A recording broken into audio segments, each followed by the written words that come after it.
Bonsoir et bienvenue sur Planet Wargame. C'est un plaisir de vous retrouver pour un nouveau live en compagnie de Timothée, comme chaque semaine. Sauf qu'on a un petit problème sonore, hein. J'ai l'impression pour l'instant son son grésille vachement, mais on va devoir faire avec. Ah bah il s'est déconnecté. Il s'est déconnecté. Il est parti. Il arrache quitte. Il arrache quitte. Bon bah alors, avec ou sans Timmy ce soir, on verra bien.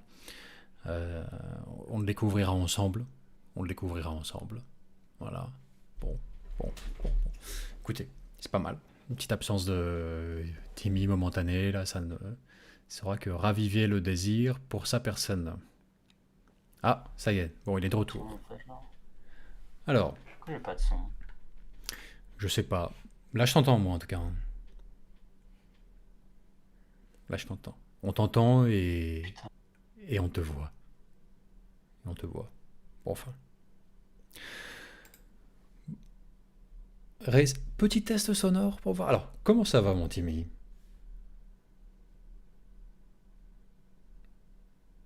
Ah oui, bah on t'entend plus en fait. La réponse est non, du coup, j'imagine. Bon, écoute, on te laisse régler ça, essaye de te reconnecter au salon, j'en sais rien.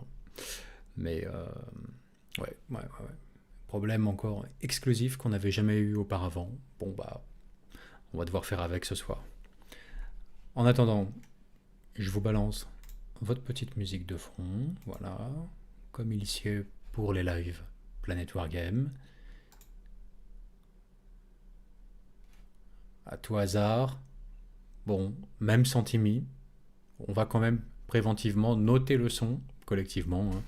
Donc vous mettez de 0 à 5 hein, dans le chat, voilà, 5 sur 5 indiquant une réception parfaite, bien sûr. Et sentez-vous libre de couper la poire en deux avec un 2,5, bien sûr, Moi, en l'absence de Timmy. Ça y est, il réapparaît. j'ai l'impression que c'est pas mal, hein. Mais ouais. Donc Dis voyons voir. donc, L'image, bah oui. ça a l'air correct là. Mais t'es beau comme tout en plus. Il est beau comme tout. Voix cristalline. Ouais, ça, ça a l'air bien là. Bah oui, on est bon là. On est bon. Ouh, c'était compliqué, hein, mon On, Dieu. on est bon, ouais. Du 5 sur 5. Du 5 sur 5. Le chat a l'air d'accord. Le Et... chat a l'air d'accord. Ah, Voilà. bon, et bien.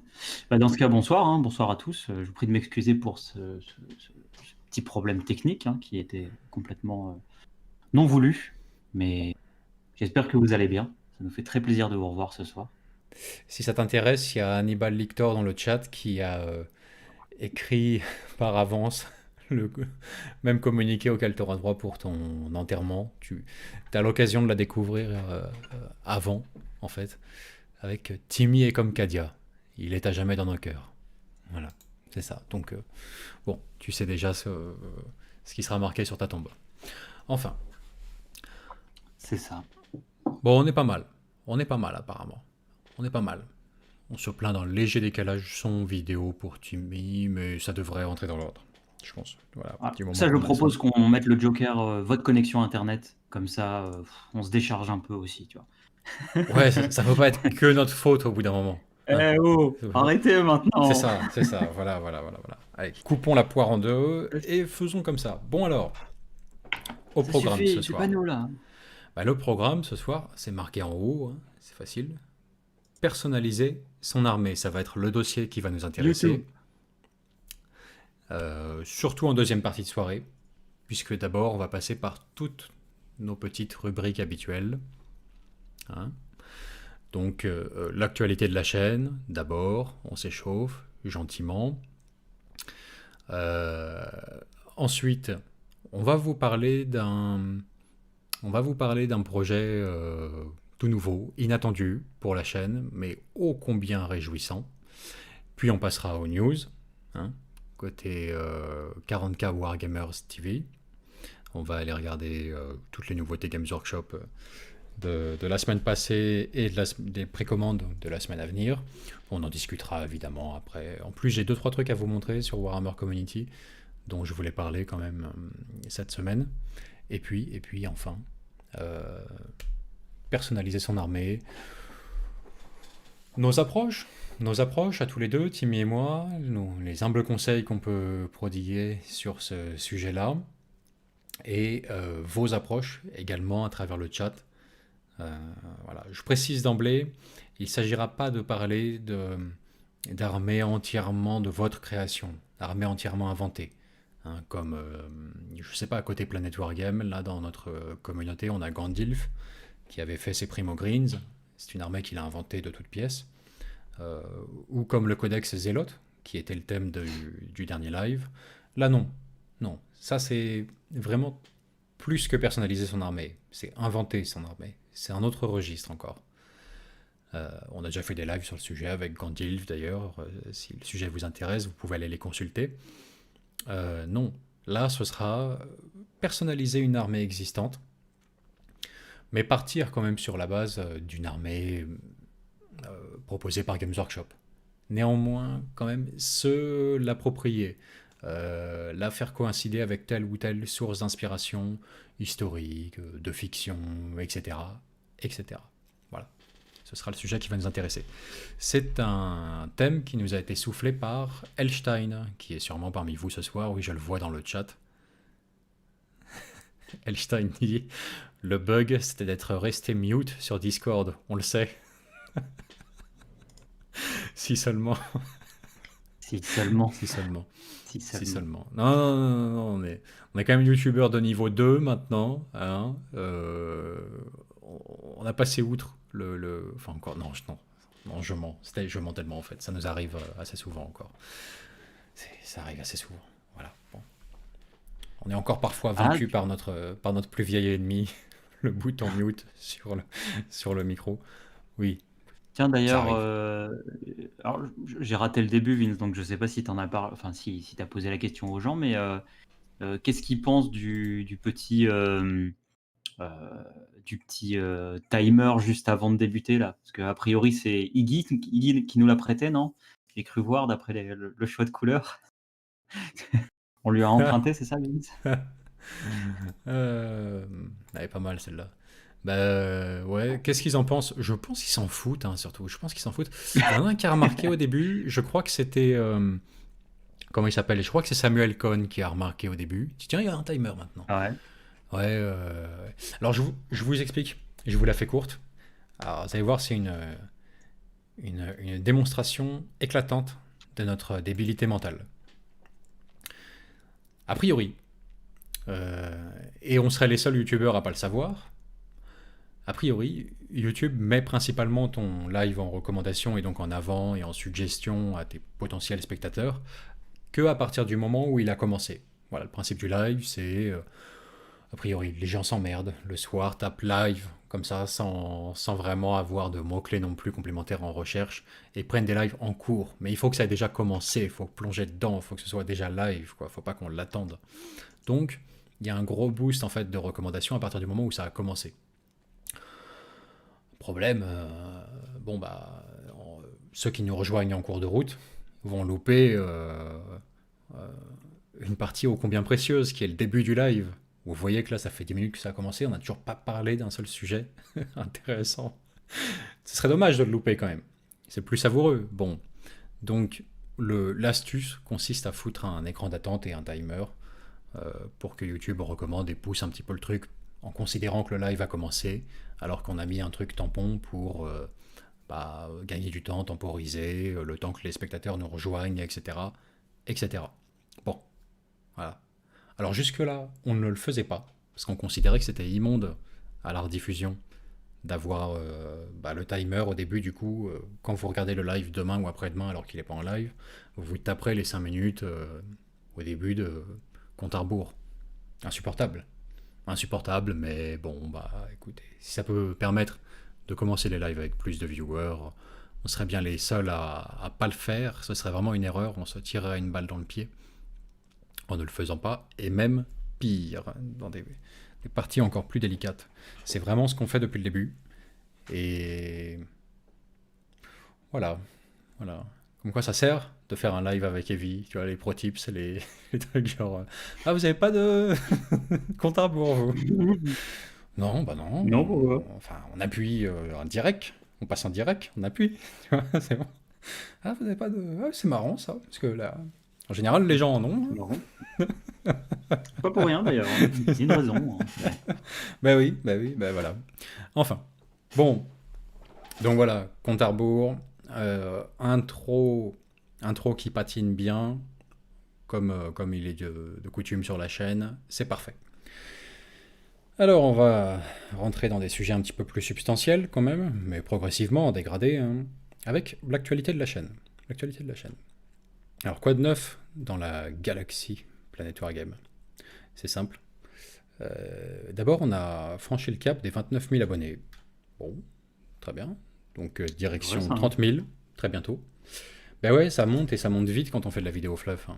Alors quand on n'en fait pas, quand on s'octroie des pauses, des changements de ton, changements de rythme, on expérimente d'autres types de vidéos, on fait des choses comme ça, etc. On donne la priorité à la campagne, que sais-je. Bon, ça ralentit forcément, mais dès qu'on retartine de la vidéo fluff, bah, ça grimpe à toute vitesse, quoi. Donc là, 29 000, bientôt 30 000. Bon, alors je sais, par avance, que vous auriez envie d'un foutu truc de célébration à thème Hérésidorus. Mais l'Hérésidorus, déjà, quand on y rentre, on ne sait pas quand on en ressort, hein, parce que c'est vraiment une dimension à part. Une fois qu'on rentre dedans, on s'y perd, on n'en ressort plus jamais. Et c'est vrai que c'est pas ce qui nous excite le plus, là, en fait, hein, dans un futur proche, de faire un truc spécial 30 000 Hérésidorus.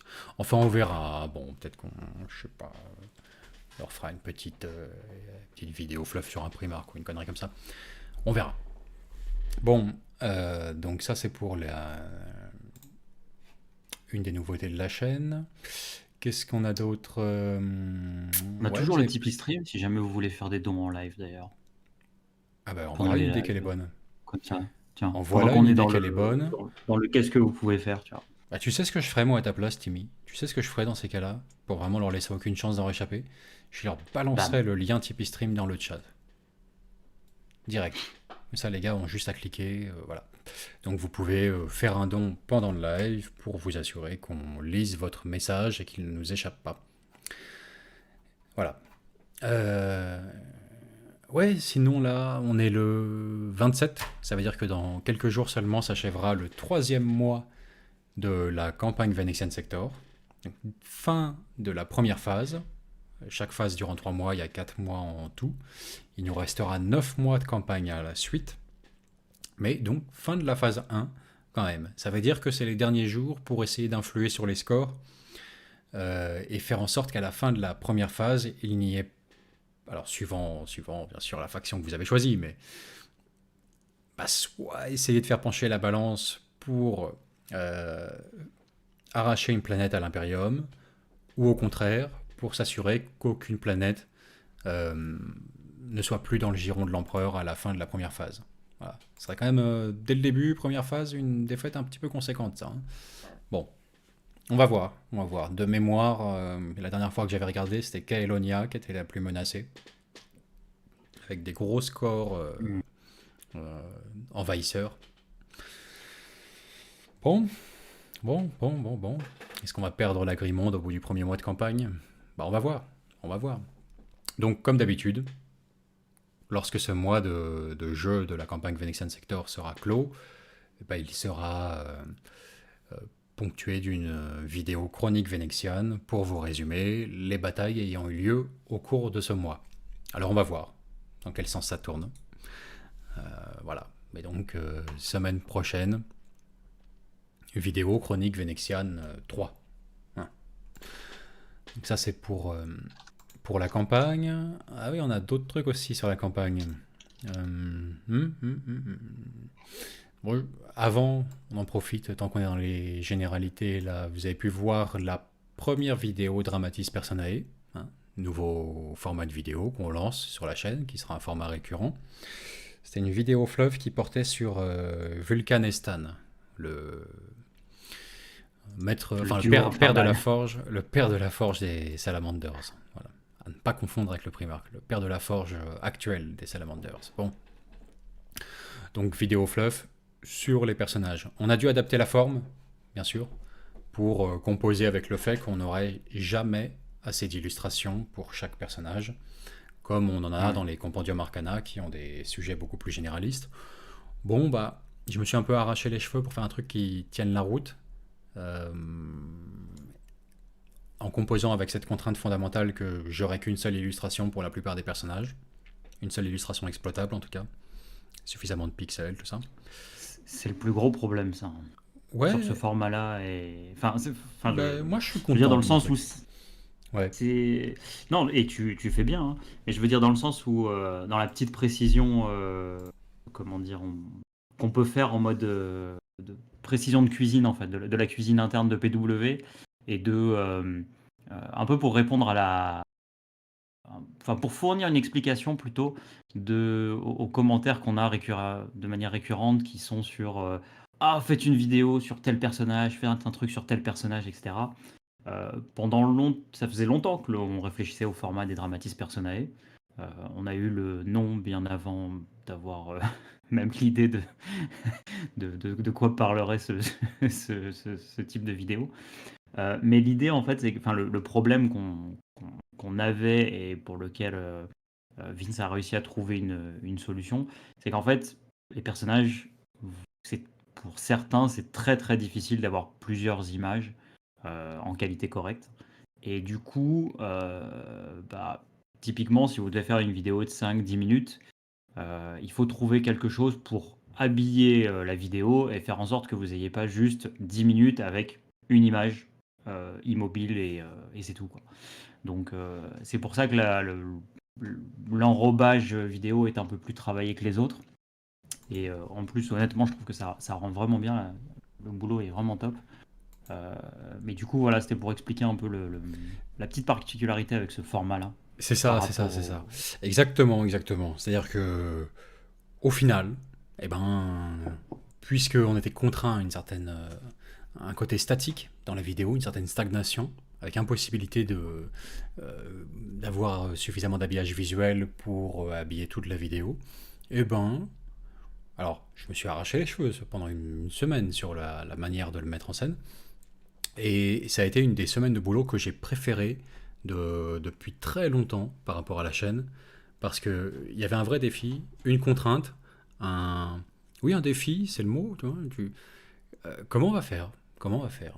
Bon, et puis alors on essaie différentes choses, différentes solutions, j'essaie différents visuels, etc. Ça me donne pas entièrement satisfaction.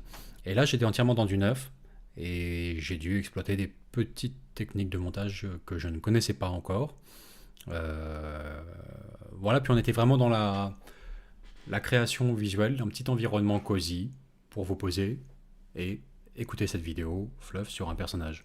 Donc on vous a fait un petit bureau d'inquisiteur avec des couleurs chatoyantes là.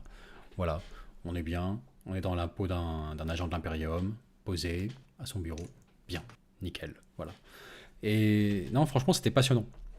C'était pas évident comme truc, mais du coup, ça en devenait passionnant de faire un format complètement nouveau, essayer de nouvelles techniques, de nouvelles choses de montage, etc., etc.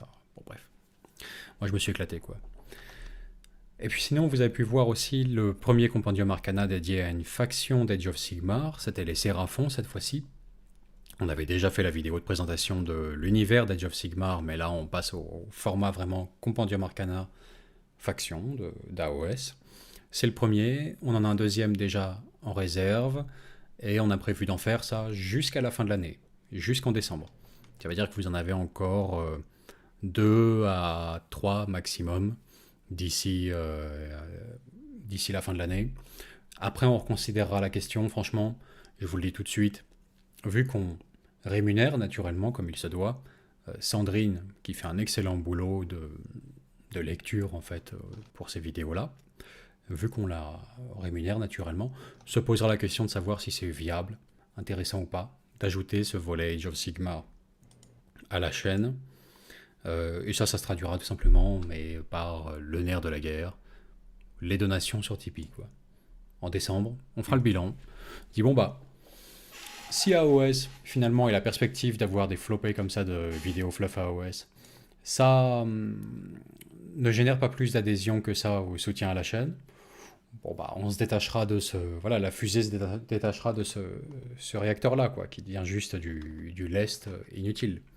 hein, pour continuer notre trajectoire. On se désolidarisera de ce truc d'AOS. À, ti- Si en revanche, à titre ouais, perso, on aimerait bien que ça continue d'ailleurs. oui, bah oui, bien sûr, ça c'est, Parce que c'est AOS, c'est un univers qu'on aime bien et euh, le traiter en plus au travers du travail de Sandrine, c'est vrai que c'est sympa quoi. C'est sympa, ça augmente notre catalogue et puis c'est agréable en fait de pas rester un peu monomaniaque et d'être bloqué sur du Warhammer 40 000 quoi. C'est vrai qu'à terme, dans notre volonté des choix de vidéos qu'on aimerait proposer, les compendiums Arcana AOS, on a envie de les maintenir. Maintenant, il y a un impératif économique. Et les rapports de bataille à terme, 40K et AOS aussi, quoi. Donc, c'est ouais, c'est vrai ça, que voilà, en fait. Si jamais les vidéos fluff AOS ne rencontrent pas le succès escompté, alors très clairement, parce que c'est déjà le cas en termes de vues, ça va, tu vois, ça, ouais. c'est bien. Ça, miam, des vidéos fluff AOS, tout le monde est là pour en manger, il n'y a pas de problème. Mais au moment de payer l'addition, si ça ne se traduit pas par suffisamment de soutien pour, comment dirais-je, nous permettre d'en financer surtout 2021, ça, bon, bah, on lâchera du lest naturellement. Mais ça nous emmerderait parce que ce serait vraiment la douche froide. Et vu que derrière, ça refroidit vachement par rapport au jeu en général et au contenu qu'on peut proposer dessus, s'il est pas, ça empêche de faire des choses ambitieuses s'il n'est pas viable dès le départ avec une recette testée et prouvée sur 40K qui jusque-là marche bien pour nous, quoi. On n'aura pas envie de faire des campagnes narratives AOS, en tout cas sous forme de rapport de bataille et de campagnes comme ça sur la chaîne. Si, ouais, d'emblée, le soutien n'est pas au rendez-vous pour ce nouveau volet de vidéo fluff qu'on développe. Et ouais, ce serait dommage C'est parce que c'est vrai que j'y avais pas. même Sandrine, Enfin, excuse-moi, la manière dont tu l'amènes, c'est vrai que j'y avais jamais pensé de ce côté-là, mais c'est vrai que le côté les campagnes AOS, qui est quelque chose mhm. qui a été demandé à deux, trois reprises en disant est-ce que après Venexian, vous ferez une campagne dans l'univers de AOS et tout, et qui est un truc qui, à titre perso, nous intéresse vraiment parce que ça nous file un peu une justification pour permettre en fait, de faire un switch pour pouvoir faire du AOS, nous, à titre perso, on va dire, entre guillemets ou juste de se concentrer sur des projets AOS. Mais c'est vrai que j'avais pas réfléchi à l'aspect où juste, si on se pose et qu'on réfléchit, qu'on est en mode, bah non, en fait, les gens n'ont pas voulu financer les vidéos euh, fluff AOS, donc en fait, la logique de la campagne, elle s'arrête net, quoi. C'est vrai que d'un coup, je l'avais pas vu sous cet angle-là, quoi. Ouais, Tu sais, d'un coup, c'est dommage, quoi. Je trouve que ça retire une possibilité de vidéo qui est, et même d'expérience d'ailleurs, parce que c'est une campagne potentiellement en elle-même, pas forcément un an, mais même un truc 6 mois, 3 mois qui peut être fait aussi. C'est vrai que c'est dommage, quoi, parce que creuser un fleuve dans AOS, etc., poser un univers et tout, c'est cool, donc ouais, ça serait dommage, franchement. ouais, ouais, ouais, ouais, bien sûr. En plus, ça pourrait être glorieux, ça, on pourrait faire une campagne, on pourrait faire appel à Sandrine à nouveau pour faire la narration, se faire des narrations croisées, pourquoi pas, comme on a fait un petit peu comme sur la première vidéo fluff d'Age of Sigmar, faire des trucs comme ça sur les rapports de bataille aussi. Enfin, ça pourrait être épique, vraiment, vraiment. Enfin bon, bref. Donc voilà, les Séraphons, ouais, ouais, ouais, ouais, ouais. La prochaine normalement c'est les Stormcast. On part là-dessus. Euh, je trouve une musique qui, voilà, ça devrait être un petit bijou, celle-ci, la vidéo Stormcast. Donc ça arrive bientôt. Et puis sinon, bah, côté un peu plus là où le perso se mélange avec le collectif, j'ai peint enfin mon premier petit zélote. Et je suis un homme heureux, hein. Je suis un homme heureux, je vous le dis tout de suite. Alors je vous montre ça vite fait. Attention, hein, on n'est pas franchement sur une pièce de Golden Demon, hein. Mais c'est juste glorieux. Et voilà. Allez, je vais vous balancer ça. Tac. On va le mettre par-dessus Timmy. On va le mettre par-dessus Timmy.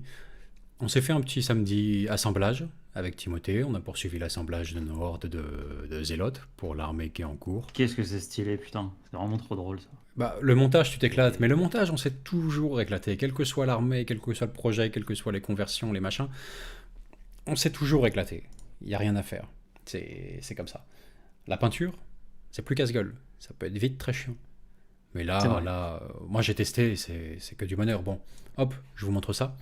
Alors, Clodo aléatoire numéro 2772, hein, mais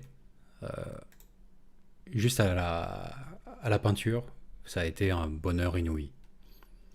Et je peux vous dire que j'ai été un vrai génie hein, sur la petite combine. Ça prend, mais 45 secondes à peindre. C'est ridicule. Ridicule. Et pour un résultat honorable, quoi.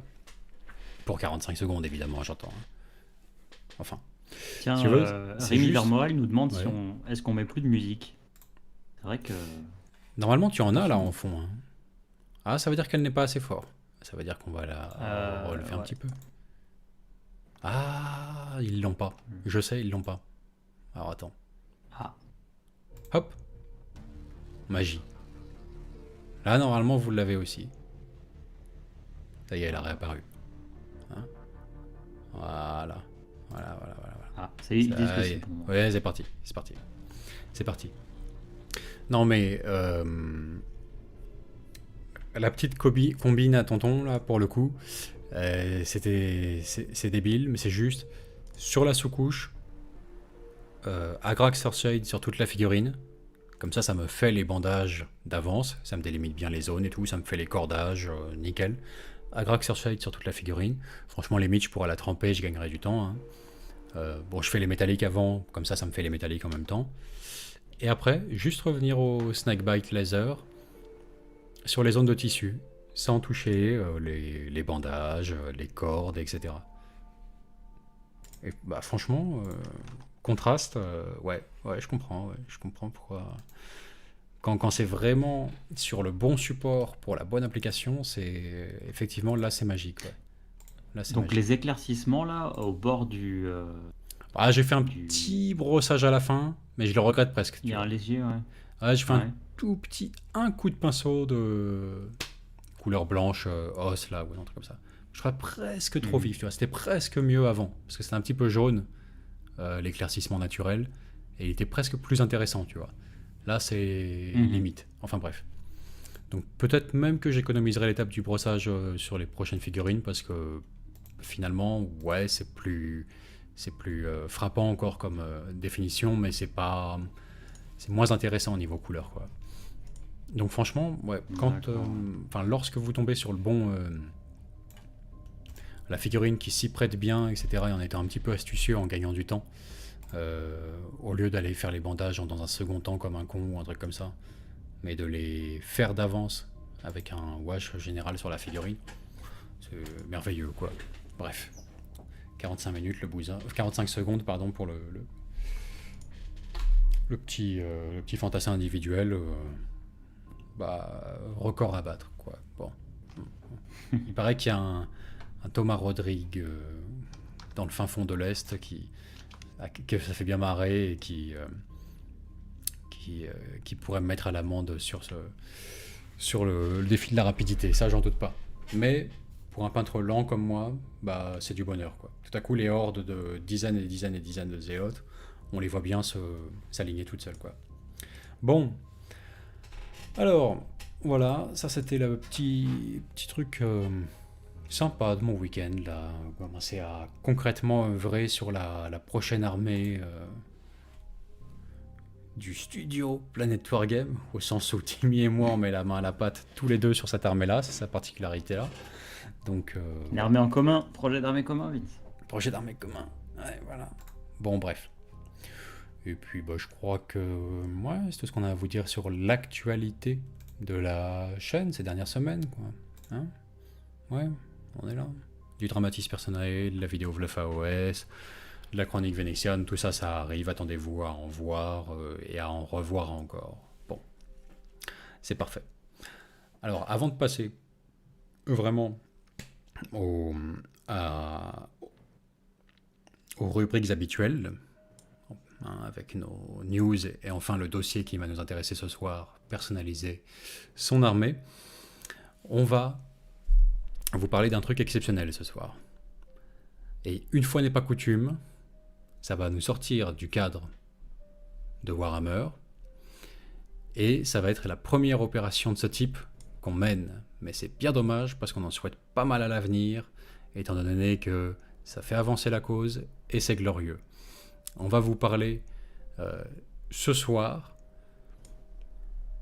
d'un partenariat naissant avec un studio de jeux vidéo et Planet Wargame. Ouais.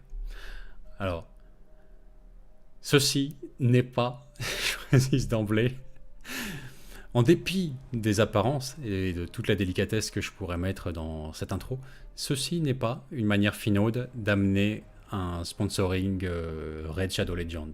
Non, c'est bien plus que ça. Ni NordVPN en demeurant. Aussi incroyable que ça puisse être, ça n'est pas Raid Shadow Legends. Est-ce que vous voulez créer un site internet grâce à Stackflow? Hello, j'ai créé mon site internet sur Wix. Non.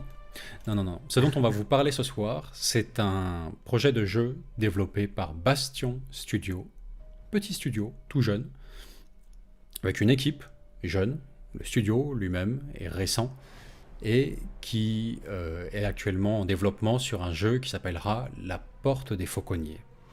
Voilà. Et pourquoi est-ce que ça nous intéresserait, nous, chez Planet Wargame, alors qu'on n'est pas une chaîne de jeux vidéo et ça n'est pas un jeu vidéo se déroulant sous licence Warhammer, hein, non, rien à voir. Deux raisons. La première, elle est évidente. D'abord, on vous a jamais baratiné, on va pas commencer maintenant, on est payé pour vous en parler. Donc déjà, ça c'est un premier argument à considérer toujours pour nous, quoi. C'est le côté, vous pouvez parler de ça, oui, non, oui, bon. Telle somme, ok, miam, on mange. Et on en parle. Mais surtout, la deuxième raison, c'est que ça pourrait aller bien plus loin, puisque derrière, ce qui intéresse Bastion Studio, plus qu'on leur fasse un peu de promo, c'est surtout de monter un projet vraiment coopératif entre leur studio de jeux vidéo et plusieurs chaînes YouTube qui ont été repérées spécifiquement pour chacune apporter leur pierre à l'édifice. Donc je vais vous montrer la petite page Indiegogo de la campagne de financement qui est en cours. Voilà, ce sera beaucoup plus clair en même temps pour voir le propos. Alors Maxime Bourré dit t'as fait un site de revente de figues d'occasion sur Wix. Tu sais que ce serait une idée. La blessure est encore ouverte, Maxime. Ce serait une idée. Ouais, c'est vrai, la douleur est toujours là. Pourquoi raviver des souvenirs comme ça? Pourquoi, Maxime? Pourquoi? Bon. Alors, c'est pas marrant. Je vous montre ça. La Porte des Fauconniers. Au-delà du côté, en premier lieu, est-ce que vous pouvez parler de notre jeu 300 €, miam, je prends, très bien, pour 2 minutes, franchement, ça fait avancer la cause, à peu de frais pour notre audience, c'est très bon ça. Bien au-delà de ça, non, moi c'est le caractère coopératif de la chose qui m'a plu, puisqu'il y aura plusieurs chaînes YouTube associées, et c'est toutes pour des raisons bien précises. Vous allez avoir la chaîne des Mistifs, qui va s'occuper de tout ce qui est vérification de l'historicité du jeu, etc., puisque ça accordera une grande importance à l'exactitude historique du contexte. Vous allez avoir le magasin Rêve d'Acier, qui est un magasin à Paris qui vend des articles médiévaux, voilà. Alors, outils, armes, costumes, etc., enfin, tout ce qui est produit d'artisanat médiéval. Vous allez avoir Entre en lice qui va faire office de consultant niveau escrime médiéval, baston de manière générale, baston à l'arme blanche, de manière plus ou moins orthodoxe. Béour. Ouais, c'est ça, exactement. Et pour finir, nous-mêmes, je crois que j'ai fait le tour de la liste, j'espère n'oublier personne. Je vous laisse deviner la partie pour laquelle notre profil nous a intéressé, Bastion Studio, c'est la narration. On va contribuer à l'écriture du jeu et surtout, si le jeu est financé à la clé, moi j'aurai ma putain de voix dans un jeu vidéo. Et ça, j'ai pas besoin de vous expliquer à quel point c'est glorieux, quoi. Et bien payé, accessoirement. Bon, alors on y va. Je vous balance la vidéo de présentation. Deux choses avant. On est sur un jeu PC. Inspiration Mountain Blade, si ça vous parle. On va se situer dans la Normandie du XIe siècle. Enfin, tout ça, franchement, je ferais mieux de vous en parler après. Un petit peu de contexte visuel avant.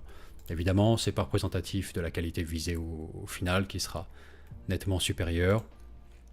Mais pour l'instant, ils sont en phase de pré-alpha, quoi, on va dire. Pré-alpha. C'est de la démo technique pour le moment. Ouais, exactement.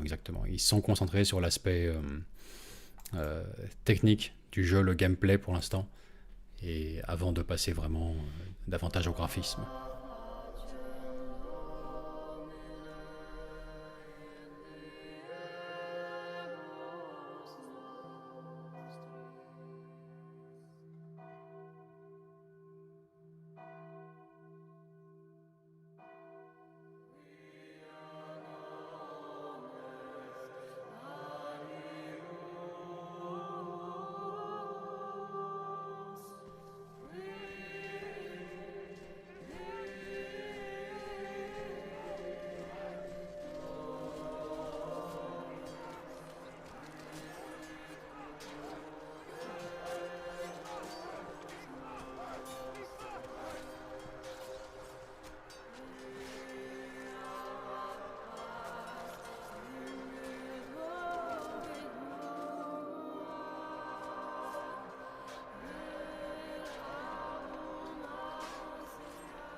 Je crois qu'on est encerclé.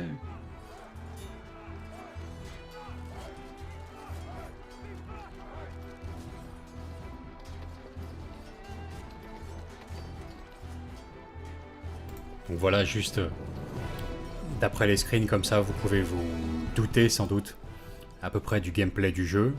Vous incarnerez certes un personnage, la caméra épaule, là comme vous avez pu le voir, mais ce sera surtout un jeu de gestion de vos troupes. Vous prendrez la tête d'une soixantaine d'hommes, et ce sera essentiellement basé sur justement la gestion des dites troupes, leur entraînement, leur équipement, etc. Et ce qui est assez particulier, et en même temps hyper intéressant, c'est que c'est un projet qui se veut hyper précis, vraiment canon conforme, carré, d'un point de vue historique. On est vraiment dans la Normandie du XIe siècle, on va du côté de Guillaume le Conquérant, etc., bon, futur roi d'Angleterre. Donc hyper carré, de la reproduction de lieux historiques existant réellement sur cette ère, et en même temps saupoudré d'un soupçon d'éléments fantastiques qui vont être amenés progressivement en petite mesure. Voilà. Tiens, ça c'est intéressant. Voilà. En gros, choisir de combattre plutôt pour le duché de Normandie de Guillaume le Conquérant, l'armée des comtes d'Anjou, du Maine, de Touraine et de Blois, regroupée par le roi Philippe Ier, le clergé et ses mercenaires soutenus par le pape Alexandre II, et là le soupçon de fantastique dont je vous parlais tout à l'heure, un ordre naissant et fanatisé qui voue un culte à la comète commandé par le premier des fauconniers. Bon, donc je pense que franchement c'est le jeu qui va être fait pour les férus d'histoire, d'un côté bien sûr, pour les mordus aussi, de tout ce qui est escrime médiéval, etc. Et plus généralement, en fait,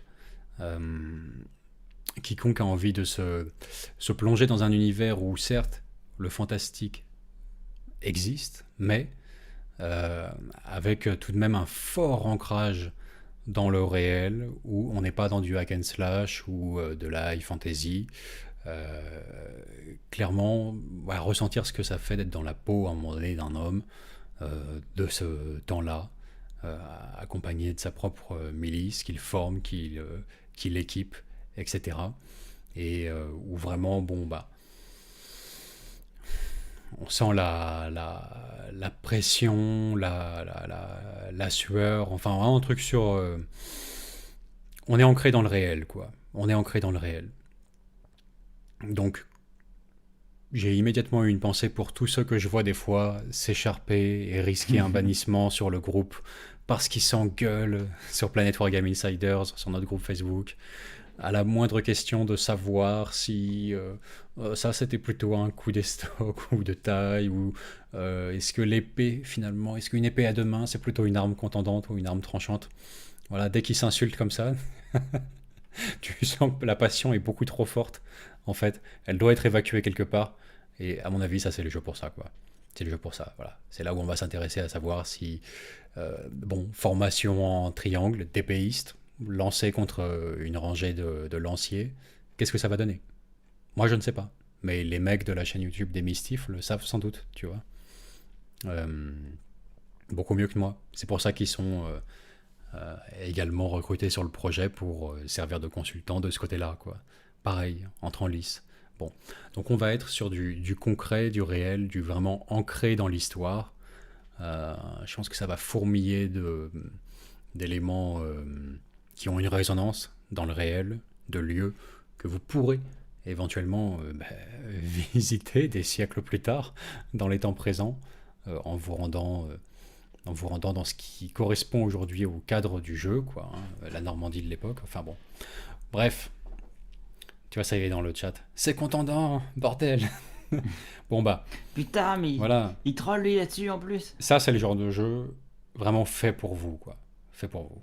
Euh, il faut aller soutenir ce projet de toute urgence. Je vous le dis, encore une fois, nous, les raisons qui nous intéressent dedans, c'est un jeu vidéo français, euh, presque, j'ai presque envie de dire jeu vidéo artisanal, en fait. J'ai presque envie de dire jeu vidéo artisanal, parce que petite équipe soudée et solide, lancée sur un projet dynamique qui les passionne, et euh, bah, en fait, ils vont au devant des, des préoccupations, comment dirais-je, vraiment de passionnés, quoi. Puisqu'ils vont chercher, d'un côté, des vrais dingues d'histoire pour essayer de faire en sorte que ce soit le plus carré possible de ce côté-là, des vrais dingues d'escrime médiévale, de combat à l'arme blanche et tout, pour tout ce qui va être euh, design design, enfin modèle des armes, des armures, etc. Notion d'escrime médiévale, combat de mêlée moyenâgeuse, etc.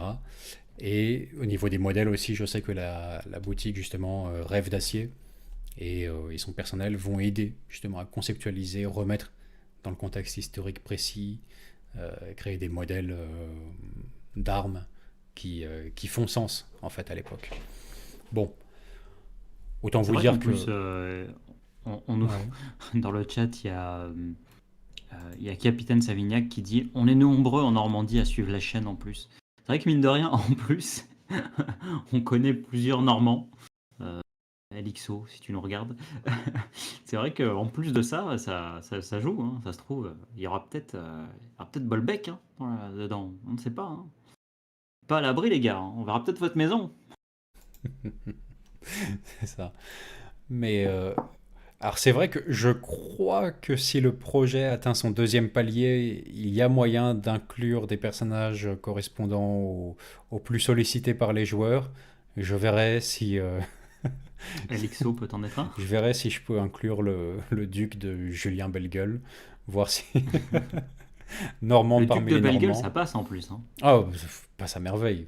Franchement, tu retrouves forcément un ancêtre dans le coin, enfin, c'est obligé, tu vois. Mais c'est vrai que ça serait une gloire personnelle. Le plus Un normand de chasseur de tous les pommes. spectateurs de Planet Wargame, s'il pouvait avoir son nom dedans, être modélisé en 3D dedans, si on pouvait le scanner en 3D pour le balancer là-dedans, ce serait un bonheur, quoi. Donc voilà, bon, bref. Le mieux à ce stade, c'est si vous avez des questions, bah, balancez-les dans le chat, on tâchera d'y répondre du mieux qu'on le peut. Mais je vous cache pas que moi, voilà, si ça peut atteindre le premier palier de financement, et que du coup sur 2021, concrètement, moi le soir, en plus de Planet Wargame, je peux être en train de faire le foutu doublage d'un jeu vidéo, un, ça va mettre du carburant pour la cause, hein, pour notre chaîne. Voilà. Ça va faire C'est vrai que ça rentrer va financer la des chaîne. euros. Et la GoPro Hero 9 pour les rapports de bataille, là, va pas se payer toute seule, hein, on va pas se mentir. De juste, j'aurai ma voix dans un jeu vidéo. Et ça, c'est à vie, en fait. Ça dure pour toujours. Et même quand t'es mort, en fait, ça continue. Tu vois. C'est un truc. Je te laisse imaginer le prestige dont je vais jouir auprès des jeunes. Non, c'est de base, tu vois. Voilà. Là, les petits neveux, les petites nièces, les petits machins, tu vois, les parents, quand ils sont en perte d'autorité, ils disent attention, sinon je te le dis à ton tonton, donc, qui je te rappelle, à sa voix dans un jeu vidéo, tu vois. Et le petit se calme, direct. Il dit, ok, c'est vrai que ce mec a beaucoup trop de prestige social et beaucoup trop important pour que je me mette en porte-à-faux avec lui. C'est beaucoup trop stylé, en fait. Bien sûr. Donc, moi, ça me ferait rêver. Ce serait juste glorieux. Niveau. Enfin, surtout à plus forte raison parce que c'est pas nous qui les avons démarchés, c'est pas nous qui sommes allés chercher un boulot à côté pour faire rentrer de l'argent dans les caisses de Planet Wargame. C'est eux qui viennent nous chercher sur la base de euh, j'étais un gros joueur de Warhammer, je regarde toujours comme ça de temps en temps des vidéos parce que ça me divertit. Je suis tombé amoureux de vos vidéos fluff Compendium Arcana. C'est exactement ce que je veux dans mon jeu. C'est parfait. C'est ce qu'il me faut. Bon bah là, oui, bien sûr. J'ai envie de dire je signe tout de suite quoi. Je signe tout de suite. Bon, Yes. donc, Timmy, tu nous balances le lien vers la page Indiegogo de la Porte des Fauconniers dans le chat, s'il te plaît, pendant qu'on essaie de Ouais, relever éventuellement une ou deux ouais. questions à ce sujet. Euh, Prochain live, invité avec les concepteurs du projet, nous suggère Todd. Je ne sais pas si faire tout un live, ce serait un peu beaucoup pour notre audience vis-à-vis du fait que ça ne parle pas de Warhammer quand même, hein. On ne peut pas l'oublier alors qu'on a une chaîne qui se concentre exclusivement là-dessus.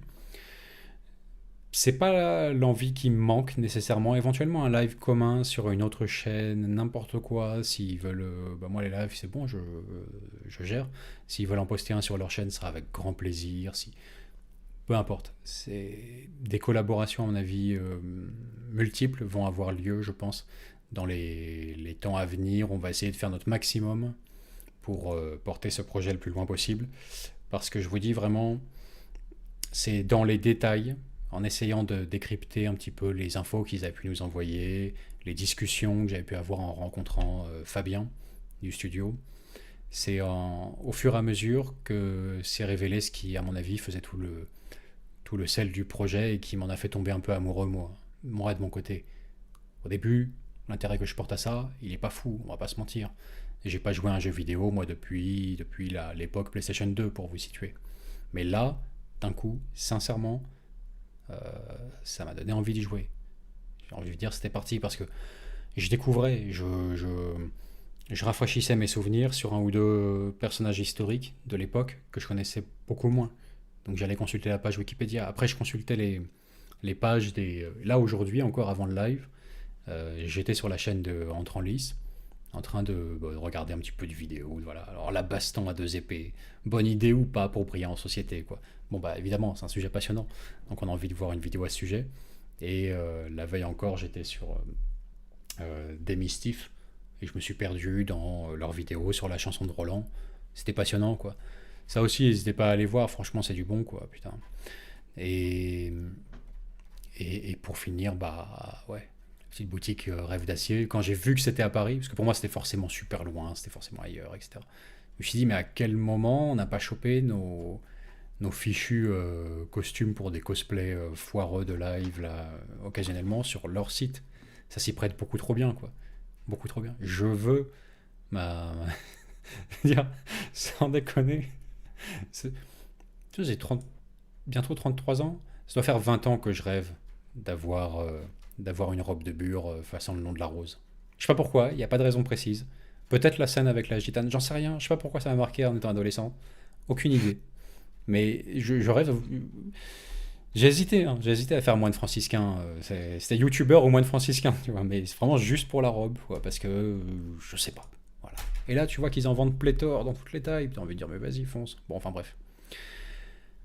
Donc oui, voilà un projet qui mérite d'être connu, qui mérite d'être soutenu. Vous avez le lien dans le chat, vous n'avez plus qu'à cliquer, aucune excuse. Euh, Tous ceux à qui j'ai mis des avertissements et des bans sur le groupe parce que vous vous engueuliez sur des questions de baston médiéval, si Quel vous n'allez monde brûlé, pas les financer ce gars. projet, j'ai envie de dire quelque part à quoi vous servez en fait. C'est le projet fait pour vous. Parce qu'à mon avis, rares, voire presque inexistants sont les jeux à, à souhaiter avoir un tel ancrage historique précis, à souhaiter avoir un tel degré vraiment de réalisme en fait dans la question du combat médiéval de l'époque, que ce soit pour votre personnage individuel ou que ce soit pour les formations d'infanterie ou de cavalerie d'ailleurs. Là on ne le voit pas dans la pré-alpha, mais il y aura de la cavalerie, hein, on a prévu. Ou les formations de cavalerie également que vous pourriez déployer. Bon, c'est un projet qui est fait pour ce genre de personnes qui s'intéressent à ça, clairement, clairement. Vous devez d'aller y participer si c'est comme ça. Précision importante que j'ai oublié de mentionner alors que ça devrait être ce par quoi j'aurais commencé. C'est un jeu qui est prévu pour le solo en campagne. Voilà. C'est vraiment un jeu qui se vit en déroulé, en campagne, etc. Avec du craft, d'objets, de l'artisanat, avec des ressources, etc. pour équiper vos soldats, bon, les entraîner, tout ça. Euh, mais s'ils atteignent leur deuxième palier, je crois qu'ils auront le temps à ce moment-là et le budget nécessaire pour bosser sur un mode d'affrontement joueur contre joueur, un contre un. Alors un contre un, ça veut dire un joueur contre un joueur. Mais là actuellement sur leur pré-alpha, ils font tourner jusqu'à 200 personnages en affrontement en fait. 200 hommes d'infanterie quoi. Voilà. Bon, alors je crois qu'on en a fini avec ce volet-là du live. Timmy, si tu... Moi je vais avancer dans les segments suivants. Et si tu repères des... Si tu repères des questions complémentaires intéressantes par rapport à la porte des fauconniers, bah, n'hésite pas à les remonter. C'est avec grand plaisir qu'on y répondra également. Voilà.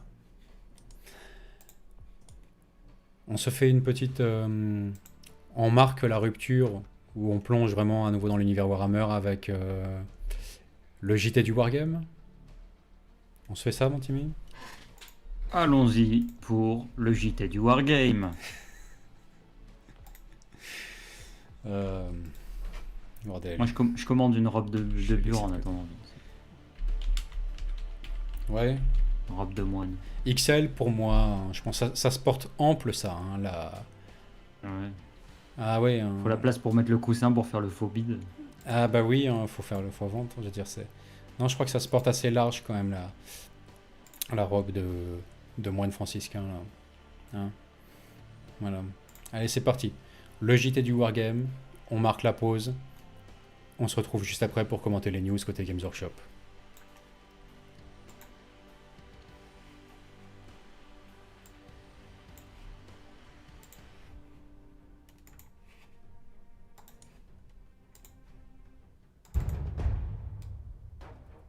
Bonjour et bienvenue dans le Héros du Wargame, le JT de la chaîne 40 000 Wargamers, en partenariat avec Planet Wargame. Aujourd'hui, dans votre JT du Wargame, nous allons revenir sur les annonces de Warhammer Community concernant les sorties à venir d'ici la fin de l'année. Nous reviendrons aussi sur les sorties concrètes de ces dernières semaines. Il y aura donc du Blood Bowl, du Warcry, du Warhammer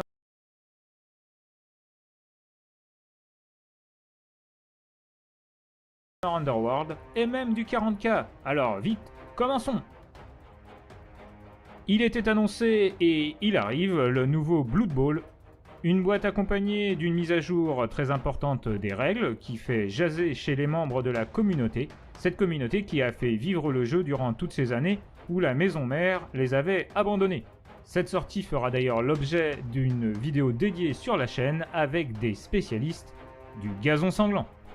Dans cette boîte, il y aura 2 équipes complètes, les règles, un terrain, 2 star players et 2 arbitres qui ressemblent à Félix et Gotrek. Et franchement, ils sont trop classe. Sorti le 20 novembre. Passons maintenant à Warcry. cette nouvelle version du jeu avait été annoncée, et le voilà, pile poil avant Noël, Warcry Catacombs. Au-delà de la refonte du jeu, on note un glissement vers une HeroQuestisation de Warcry, même si le système reste le même avec deux bandes qui s'affrontent, les Sion of Flame et les Kenites Shadowstalker, bref des chaos maraudeurs contre des pirates elfes noirs. Ces deux bandes étant soit dit en passant absolument magnifiques. Alors pourquoi HeroQuest ? Eh bien si on regarde le plateau de jeu et les extensions proposées, on rentre de plein pied dans le jeu de plateau figurines, avec des éléments de décor fonctionnels et narratifs, tels des portes, des ponts, des cercueils, etc. On se croirait dans Diablo 2 et ce n'est pas pour nous déplaire. En plus de cela, la volonté de Games Workshop d'intégrer toutes les factions d'AOS est maintenant claire, et on le voit avec les sorties de boîtes de démarrage Warcry. On y trouve les Skaven, les orques, les nains, etc. On nous apprend aussi dans les previews que vont sortir très bientôt des livres de factions, sorte de battle tome pour chaque grande alliance, avec des quêtes, des profils complets d'unités, des cartes, etc. Warcry se définit donc comme bien plus qu'une porte d'entrée vers AOS, mais comme un jeu riche et à part entière. Parlons maintenant de Warhammer Underworld. On va pas se mentir, dans ce jeu, au demeurant très compétitif et basé sur des cartes, nous, ce qu'on aime, ce sont les figurines. Et dans cette version Dire Chasm, eh bien là encore, c'est une claque. Je sens qu'on va une fois de plus acheter la boîte pour la collection de figurines. Donc, à espérer qu'elle ne soit pas trop chère. Bon, on retentera bien une partie ou deux, mais ces luminettes et guerriers de Slaanesh sont tellement dingues qu'ils pourront aller directement dans les catacombes de Warcry exposées plus tôt dans cette vidéo. Voyons maintenant ce qui nous est annoncé pour Warhammer 40 000. 2 codex par mois, le rythme V8 est respecté. Donc pour novembre, les Space Wolf et la Deathwatch. Pour décembre, Blood Angel et Death Guard. Et pour janvier, on peut raisonnablement penser au Dark Angel, mais pour le codex, je vous laisse extrapoler. Voyons maintenant ce qui nous est proposé concrètement chez nos revendeurs, parce que les previews c'est bien beau, mais on aime bien avoir les figurines en main. Alors pour commencer, chez les Necrons, on voit bien ici c'est l'Avalanche, le Destroyer Ophidians en premier lieu, figurine du plus bel effet à mon avis, les pierres de convergence de la domination, super concept aussi bien pour jouer que pour décorer des tables de jeu, le monolithe et sa refonte, absolument magnifique mais très très cher, et le dragon du vide.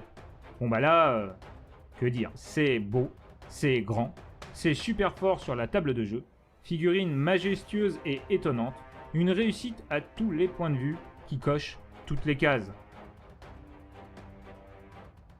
Même ces options de tête qui nous sont révélées sont absolument dantesques. Comment encore jouer un Cthulhu ancienne version sur la table à côté de celle-ci? Et puisque nous parlons de table, parlons un peu de tapis. Revenons ici sur une très bonne initiative de Crank Wargame, site français de création de tapis et d'accessoires de jeu, qui nous sort un superbe tapis de jeu sur le thème du retour du roi silencieux, de quoi faire une belle campagne dans le Nexus Paria sur une table immersive, pour peu qu'on y rajoute des pierres Necrons et quelques décors orientés. Le rendu peut être vraiment génial. Passons maintenant aux armées de l'Empereur avec le Bunker Hammerfall, qui s'il était prometteur, ne semble pas remplir tous les espoirs placés en lui sur le plan de la méta. Il est accompagné par un Techmarine Primaris qui nous avait été présenté il y a quelques mois. A noter aussi pour Necromunda la sortie de la zone Mortalis forteresse du Gang, un décor intéressant qui pourrait s'avérer multiplateforme, à savoir à combien celui-ci sera vendu. Pour en finir avec les sorties, voyons maintenant les Dark Angel en 30K avec des modèles qui, là aussi, en proxy, pourraient faire des gardes d'honneur du cercle intérieur du plus bel effet. Voilà, ce héros du Wargame est maintenant terminé. Nous remercions tous les followers et soutiens de la chaîne. Nous vous engageons à liker cette vidéo, à vous abonner à la chaîne et à partager autour de vous. Et n'oubliez pas, sans maîtrise, La chagate n'est rien. Sans les dés, la chagate n'est rien. Sans la chagate, les dés ne sont rien. Sans maîtrise, les accords de Shangat ne sont rien, Timmy. Tu peines Ah à oui. comprendre ce truc-là quand même. C'est pas compliqué, merde. C'est pas compliqué. Bon. Bon, L'accord de Shangat, c'est vrai. alors, on revient à l'écran gentiment. Épisode, franchement, de qualité. C'est de mieux en mieux ce qu'ils font, je trouve, sur le JT du Wargame, là. Enfin, le héros du Wargame, pardon, d'ailleurs. Le héros du Wargame. héros du Wargame. Le héros du Wargame, c'est lui. Ben oui, et c'est de mieux en mieux. Et épisode chargé, dense parce que plein de nouveautés, vraiment, vraiment. Franchement, c'était chargé. Il y en a eu plein dernièrement. Donc, comme d'habitude, je vous invite à aller faire un tour sur la chaîne de 40K Wargamers TV. hein. Et je vous balance le lien dans le chat. Voilà, j'ai même pas besoin de mon Timmy. Hop, je le fais tout seul comme un grand. Merde, je me suis foiré, évidemment. Bon, alors, Ah ben. hop. Eh ben, on va essayer. Putain, s'il y arrive avant moi, c'est la honte. Un copier-coller, ça devrait être quand même dans. Ça devrait faire partie des cordes que j'ai à mon arc. Pourquoi tu me fais ça maintenant, Google, en fait? Raté. Mais putain. Bordel. Enfin. Bon alors Timmy, tu as tout ce temps-là pour réfléchir à quelle était la sortie la plus marquante à tes yeux parmi toutes celles évoquées dans le JT du Wargame. Alors moi, j'ai pas eu le son, hein. J'ai eu que l'image. Donc, j'espère qu'il a pas mentionné des trucs stylés en son et qu'il a pas montré les images. hein. Curieux. Vous avez dû avoir le son de votre côté, non? Bien sûr. Ouais. Bah, les gens, je pense, oui, parce Oui, que oui, comme oui, ils se sont oui, pas oui. plaints Bon. pendant 3 minutes, Oh, j'imagine, j'ose espérer, j'imagine. mais J'imagine. Enfin. Bon bah écoute, je vais répondre en premier à ce moment-là, pour ma part. Je pense que de tout, alors c'est difficile, hein, franchement, de départager, sans déconner, le Ctan, Dragon du Vide, de Warcry, du Monolith Necron, c'est pas évident. Mais à défaut de pouvoir vraiment opérer un choix basé sur la qualité de ces sorties, je vais en opérer un sur peut-être ce que je peux avoir de plus intéressant à dire à leur sujet. Parce que franchement, bon, niveau sortie de Necron, qu'est-ce que je peux te dire? Le nouveau monolithe, oui, superbe, effectivement, mais 130 € néanmoins. 130 €, franchement, là. Pourtant, je suis plutôt du genre, vous le savez, on a eu suffisamment de pouces rouges à ce sujet pour ça, à défendre Games Workshop Mordicus, tout simplement parce que quand j'aime bien une boîte, et que voilà, je considère que on prend un petit peu en compte tous les tenants et les aboutissants et on n'essaie pas de la rendre coupable de ses propres achats compulsifs, mais on en prend la responsabilité. On peut défendre leur politique de prix, mais 130 balles quand même, le monolithe, ça. C'est vrai que bon, je suis curieux de voir l'échelle, mais par rapport au guerrier Necron qu'on voit dans le portail, il n'a pas non plus l'air si gros que ça vis-à-vis de l'ancien monolithe, quoi. Donc. Et effectivement, comme dit Rémi dans le chat, moi aussi j'ai du mal avec la boule à facettes. C'est dommage, il propose des options dans le kit. J'aurais préféré qu'il y ait une option pour le cristal, qui est au sommet du Morale de monolithe. l'espoir rétablie. Merci Arieb. Salut, pour soutenir de la part d'un vieux Black Templar, il nous offre 20 €. Merci beaucoup à toi. Ah, merci. Eh ouais. Donc ce sur quoi je voudrais revenir, c'est cette bande-là, les Scions of the je sais plus quoi pour Warcry. Franchement, la boîte Warcry Catacombs, c'est un bon produit. C'est un beau produit, 160 €, les règles du jeu, tout ce qu'il faut, les marqueurs, les machins, bref, une nouvelle boîte de base à part entière. Donc il y a tout ce qu'il faut pour commencer à jouer. On se met avec un pote, c'est 80 € chacun la boîte. Mais on a tout le nécessaire pour jouer, tout le décor intégralement. La boîte est quand même chargée en décor, mine de rien. Timmy pourrait vous en parler puisqu'il a reçu, Warcry Catacombs, hein, Games nous l'a envoyé. Donc c'est une belle boîte, c'est un bon produit de démarrage, c'est magnifique et tout. Les deux bandes à l'intérieur, c'est superbe et assez original.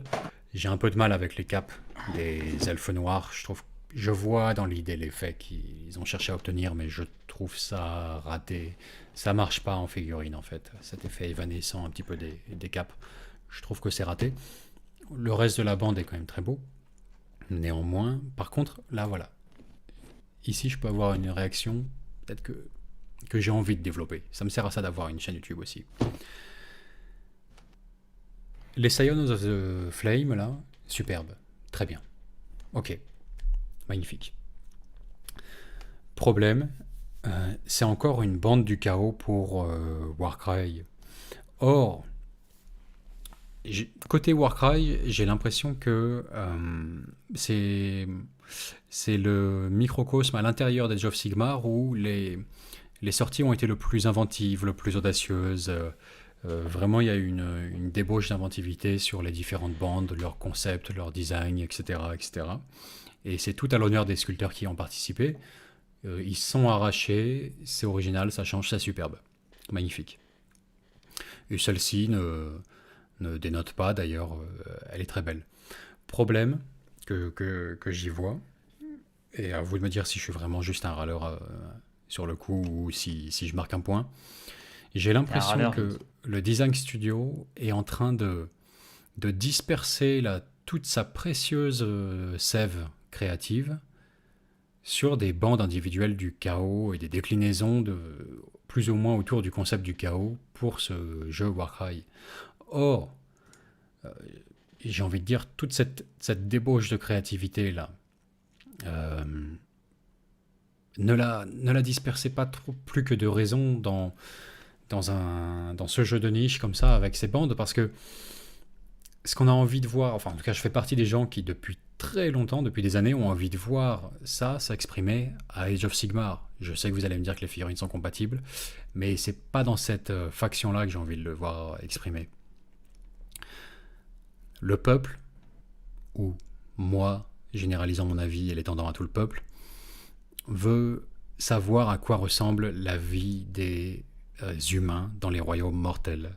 On a 8 plans d'existence différents aux thèmes complètement opposés et délirants, qui peuvent justifier 1001 formes de civilisation humaine diverses et variées. Et on ne voit des incarnations des concepts soufflés par le concept même de royaume mortel prendre vie que dans des bandes du chaos. Par exemple, à quel moment là cet élan créatif n'a pas été utilisé pour nous faire des tribus d'humains de Hakshi? Alors là, c'est le cas, ils viennent de Hakshi, mais c'est encore, on est côté chaos, quoi. On est côté chaos. Tellement de prédateurs, en fin de compte, dans cet univers d'Age of Sigmar, et si peu de proies, si peu de proies. Je crois que c'est Samuel Cohn dans le chat qui l'avait formulé comme ça le premier. Que des prédateurs, très peu de proies dans AOS. Et c'est vrai, on ressent ça. Ça m'embête un petit peu parce que, en fin de compte, on a vu que dans le Battle Tome Cities of Sigmar, les anciennes figurines de l'Empire étaient remises au goût du jour. Je m'en plaindrai pas, c'est une gamme magnifique. Pour autant, ça reste à l'heure actuelle le seul visage des humains de l'ordre à Age of Sigmar, à peu près. Et c'est désolant en fait. C'est désolant, c'est triste parce que on se demande, au bout du compte, dans ce que nous laisse voir le livre de base d'Age of Sigmar, avec ses artworks d'habitants des royaumes mortels, où on voit des habitants de Gairan, dont les costumes sont un éloge à la vie et à la fertilité. On voit les habitants d'Akshi aussi, les habitants d'Ulgu, de Shaiish même, le royaume de la mort. Et tout ça est somptueux et on a envie de plonger parmi ces peuplades-là. Et là, pour l'instant, c'est juste... ok, le chaos, de ce côté-là, oui. On a du chaos du feu, du chaos de la lumière, ninja chaos, homme corbeau chaos, enfin bon bref. On a toutes ces déclinaisons-là qui arrivent pour Warcry. Ok, c'est cool. Mais surtout là, franchement, ça sent un peu le forcing, le côté chaotique. Quand on voit cette bande, très peu ou pas d'icônes du chaos, vraiment. Et on a juste une superbe tribu de peuple du feu, qui serait extraordinaire, qui demande qu'à être déclinée sous forme d'armée à Age of Sigmar de l'ordre. Voilà, une peuplade humaine des royaumes mortels. Et c'est pas le cas. Et pourquoi est-ce que ça me chagrine? Eh bien parce que pour l'instant, le seul visage du coup de la civilisation humaine à AOS, ça reste les figurines de l'Empire. Donc voilà, le Saint-Empire romain germanique, on est encore dedans. C'est des figurines sublimes, c'est une gamme que j'adore, c'est un thème que j'adore, mais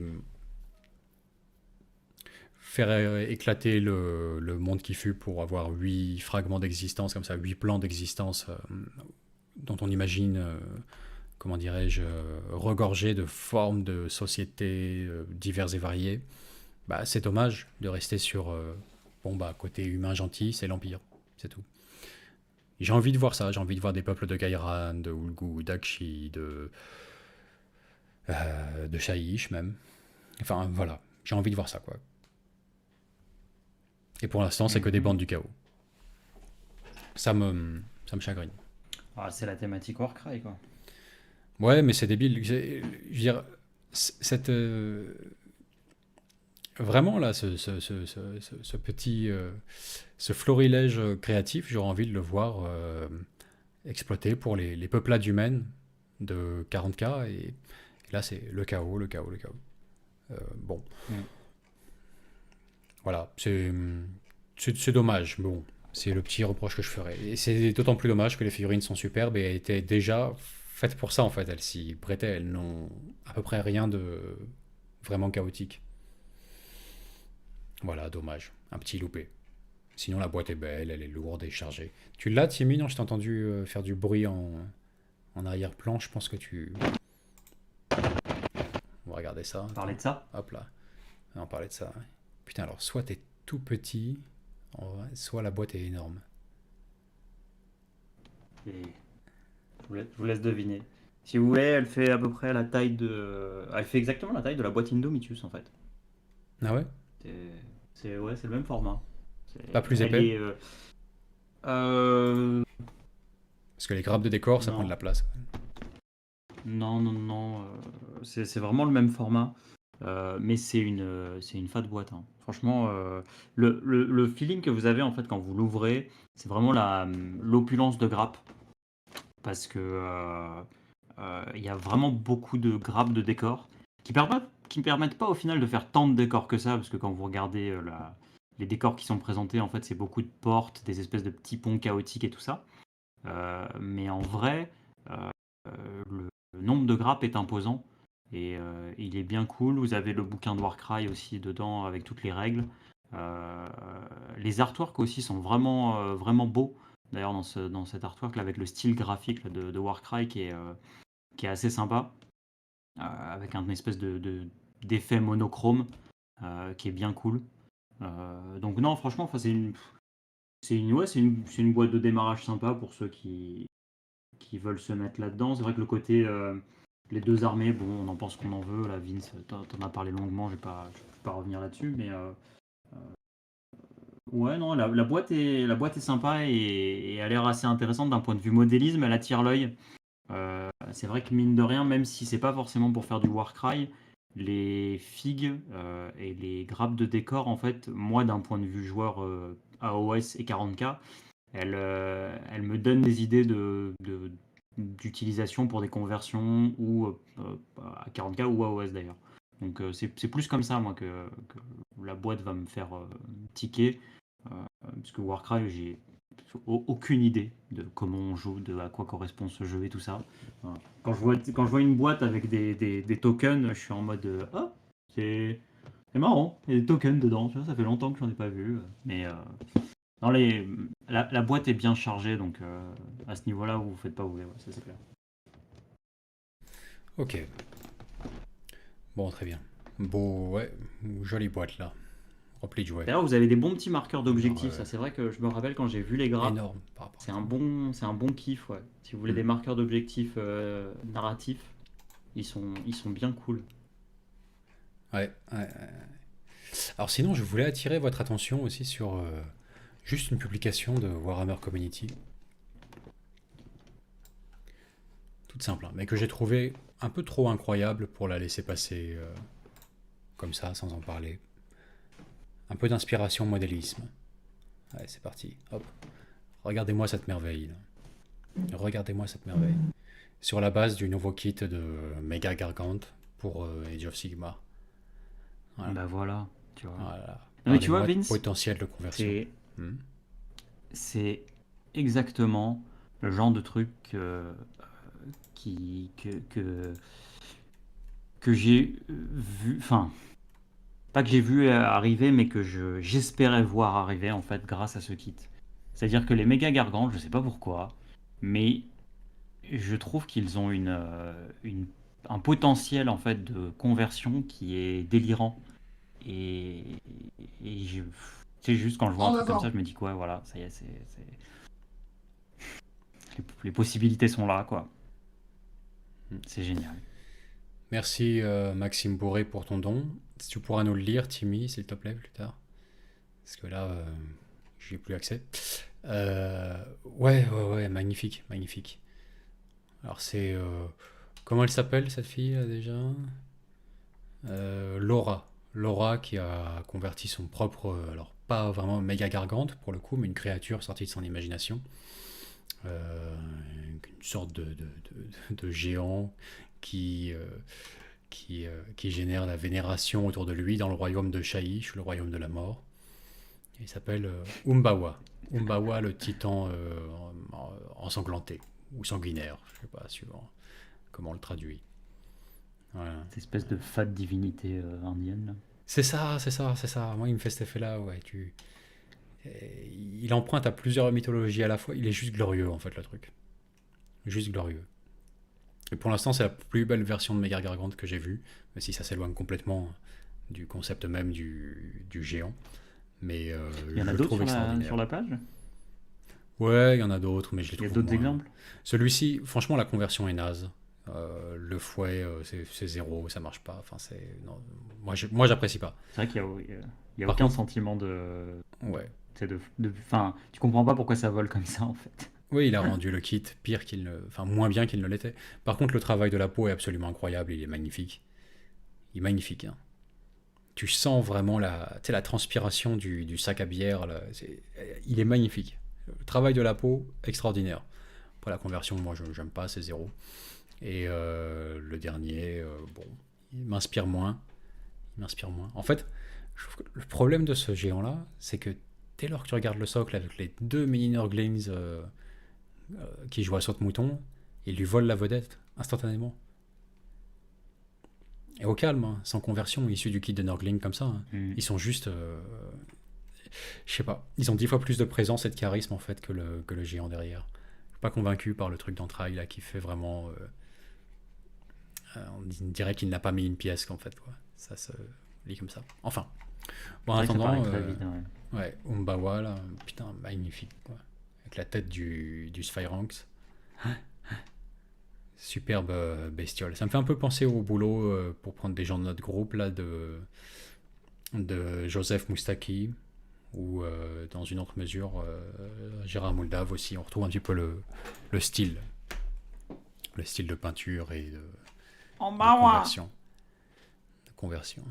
Voilà. Allez, pendant la transition, je vous laisse avec un petit défilé quand même de déclinaisons d'Octane. Où, sans déconner, c'est vrai que les peintres se sont arrachés là-dessus. Hein. Il fait plaisir, ils se sont beaucoup exprimés en fait sur cette espèce de canevas qu'est ce nouveau Octane. Celui-ci est de loin mon préféré quand même, il est incroyable.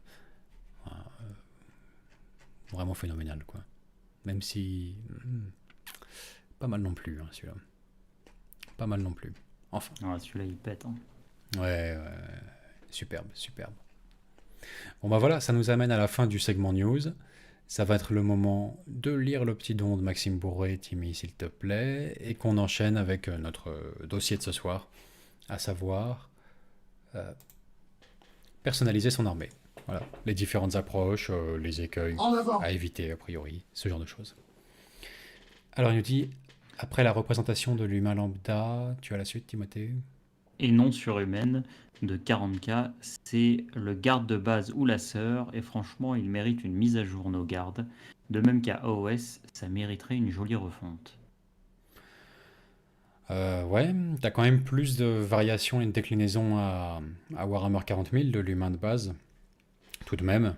Même si je suis bien d'accord qu'il y en a qui commencent à dater. Hein. C'est sûr que tous les autres régiments, version métal, c'est pas la fête, hein, ça c'est sûr, certain. Mais de base, tu as quand même plus de déclinaisons de looks différents. Et clairement, oui, ça gagne à être refait de toute façon. Lors d'une discussion, là, il y a 2 week-ends de ça, on était arrivé à la conclusion que s'il devait ressortir intégralement des gammes qui soient complètement retravaillées là, au cours de la 9e édition, ce serait la garde impériale et ou les Eldar. Les Eldar aussi ont quand même pas mal de références résine encore. Même la gamme plastique, elle est quand même vraiment ancienne, quoi. Vraiment ancienne. Et autant, je trouve qu'il y a des kits qui n'ont pas pris une ride avec le temps. Enfin, les véhicules Eldar n'ont pas... Vraiment, ils souffrent pas du passage du temps. Le design du Falcon était aussi génial dans les années 90 qu'il l'est maintenant, quoi. Il est juste glorieux, en fait, ce truc. Pour moi, il vieillit pas. Mais le gardien gagnerait à être changé. Et bien sûr, tous les guerriers aspects. Oui, franchement, les avoir en version plastique, ce serait quand même extra pour commencer une armée Eldar. Enfin. Bon. Alors, c'est parti. Le dossier On de ce soir. n'aborderait pas le sujet. Ouais, je dirais qu'il serait temps. Il serait temps. Ouais. Donc, pour rappel, ce soir, on va parler de personnaliser son armée. Se l'approprier ou la faire correspondre à des inspirations qu'on a trouvées dans des fictions ou même à travers l'histoire. Petit rappel, on ne parle pas d'inventer intégralement son armée, comme pour les Primo-Greens de Gandalf ou notre codex Zélote, sur lequel qu'on a développé dernièrement. On parle de personnaliser son armée grâce à des conversions ou de la peinture, simplement, mais sur la base d'armées existantes. Donc par exemple, un régiment de garde impériale de votre invention ou un chapitre Space Marines personnel. Bon. Moi, j'ai mis sur le papier une petite liste de conseils qui valent, à mon avis, de manière très générale. Le premier, ce serait attention au surdosage. Ça vaut surtout lorsque vous inventez un chapitre, un régiment ou que sais-je, sur la base d'une inspiration qui vient d'une fiction ou de l'histoire. Faire votre propre schéma de couleur, bon, ça passera toujours, quoi.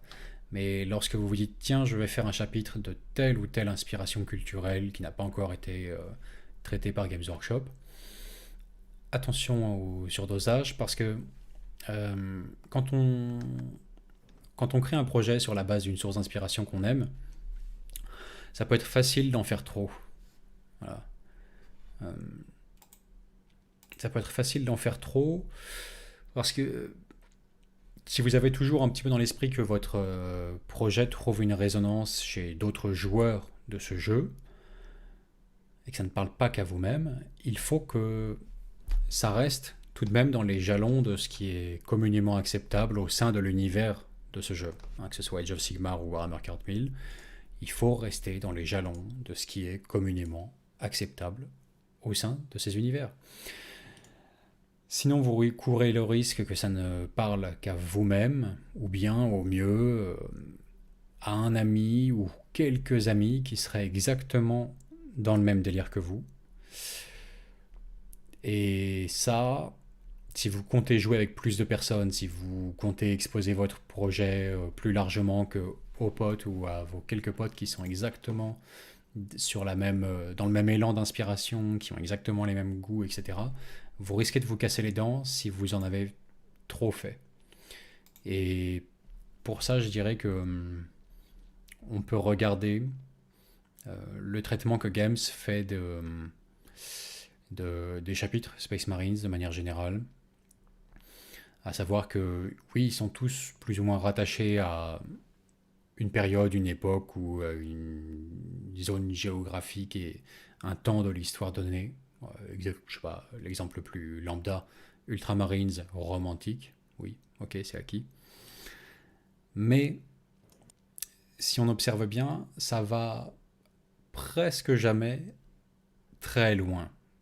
Les Ultramarines sont romains, oui, certes, mais l'essentiel du chapitre est juste la dotation Space Marine standard, classique. Et puis, ça s'illustre de manière plus prononcée sur quelques personnages. Sur Calgar Gilliman, sur tous les Victrix Guard, peut-être les plus romains de tous les Ultramarines. Des petits vétérans comme ça, des choses comme ça. Pour les autres chapitres, ça vaut aussi, de manière générale, le gros de l'armée, ça reste la dotation standard, définie principalement par son schéma de couleur, qui est son principal marqueur d'appartenance à ce chapitre-là. Mais ça va pas trop loin dans le... Bon bah, si je pars sur du romain, faut que tout le monde ait son casque assimié, que tout le monde soit équipé de gladius, que tout le monde... Non, ça va pas trop loin en fait. Et ça permet d'avoir de manière générale un bon équilibre entre quelque chose qui est quelque part préintégré et toujours intégrable à 40K, et en même temps qui fasse honneur à la source d'inspiration que vous avez aimé à la base et qui vous a motivé dans ce projet, quoi. Donc en gros, je dirais, essayez de conserver, s'il faut vraiment en faire une règle, à la louche, 80% de l'armée standard dans votre projet et 20% d'inspiration personnelle, quoi. Vous voyez, il faut pas que ça aille trop loin. Ça arrive souvent, malheureusement, qu'on voit passer des projets perso où c'est vraiment trop poussé, quoi. Et pour peu que l'inspiration en plus choisie soit déjà elle-même un petit peu clivante ou que sais-je, ou un peu moins dans les jalons classiques du 40K, ça vous fait des armées où on se dit, bon, le mec s'est fait son trip, clairement, ouais, mais pour autant, ça entre un petit peu en opposition, en fait, avec le fluff connu de cet univers-là. Et ça, c'est un risque. Ça peut, voilà, le principal risque encouru, c'est que ça ne plaise que à vous, ou à un entourage très réduit de gens vraiment dans le même délire. Donc je dirais se méfier, ouais, essayer de faire un 80-20. Voilà, 80 classique 40K, qui correspond à l'armée que vous jouez. 20% d'éléments de personnalisation, voilà, qui vont ajouter un petit peu de piment à tout ça, quoi, qui vont donner le thème de votre régiment, votre chapitre, votre vaisseau monde, etc. etc. C'est une recommandation très générale, cool parce que mais je pense que c'est une bonne c'est cool parce recommandation. que toutes ces petits trucs que tu viens de donner, dans ma tête j'essayais de cocher pour savoir si un projet d'armée auquel je pensais les cochait, et en fait il marche super bien. C'est les orques sœurs de bataille, mettre des têtes d'orques sur les sœurs de bataille, et en fait ça marche du coup parce qu'il n'y a pas de surdosage. Euh, Tu gardes d'abord le truc principalement sœurs de bataille, mais ils ont des têtes d'orques. Donc en fait on est bien, tu vois, il y a juste une petite touche de vert comme ça, on est sur le 20%. Et c'est pas mal. Ça me fait plaisir du coup de voir que ce projet-là tient la route du coup, tu vois. Je trouve que Tu vois, le jour où on c'est aura une deux bonne chaînes chose. YouTube séparées, ce sera à cause de ce genre de conneries, je pense. Ce sera, ce sera à cause de ce genre de merde que tu m'affliges. J'en ai marre. J'ai pas à subir ça, putain. Et puis tu peux pas t'as pas Mais le les droit de 6 orques commencer de en mode bataille. sérieux. T'as pas le droit de commencer en mode sérieux, genre t'apportes une contribution personnelle au sujet et tout. Et de me ressortir tes putains d'orques sorts de bataille, quoi. C'est... J'en ai marre. J'en ai marre. En plus, les boobsplate, du coup, ne servent à rien dans ton projet. C'est là où, en plus, c'est absurde, en plus, quelque Mais c'est part. là où c'est génial, mec. Si tu C'est réfléchis. là où c'est trop Elles sont vides. stylé. Elles sont... C'est Ça sonne creux. super stylé. Et Ça sonne j'adore. creux. J'adore. Ça sonne creux. Enfin. Tu sais, je veux dire, le triomphe de Saint-Grotrine, là, c'est génial, quoi. Avec un orque qui est comme ça, là, allongé. Je trouve ça me... J'en ai marre. Putain, j'ai hâte. J'en ai J'ai marre. hâte. Enfin. Hey, Vince, Oh. si un jour on est confiné, on est reconfiné, je balance ce projet. Ah putain, ce serait cool. Ouais, j'adore. Non, mais ce serait sympa, les orques sur des batailles. Moi, ça me fait délirer l'idée. Ah, putain, le problème, c'est que mon deuxième conseil que j'avais isolé, je le regrette tellement maintenant parce qu'il va tellement apporter de l'eau à Vas-y, ton... Vince, De vas-y. l'eau à ton... Putain, non, bon, ouais. Mais tu sais, rends-toi compte que toutes les règles que tu donnes sont, tu sais, vraies, marchent et tout. mais que, a priori, Toutes mes règles projet-là supportent est ce le projet, plus- oui. Toutes mes règles supportent ce projet. C'est que ce projet-là, il est en dessous en mode je suis le troll qui fait vivre le projet, tu vois. Je ne fais que le justifier Qui davantage fait à finir chaque, la règle. à chaque mot, je ne fais que Exactement. le justifier davantage, ouais.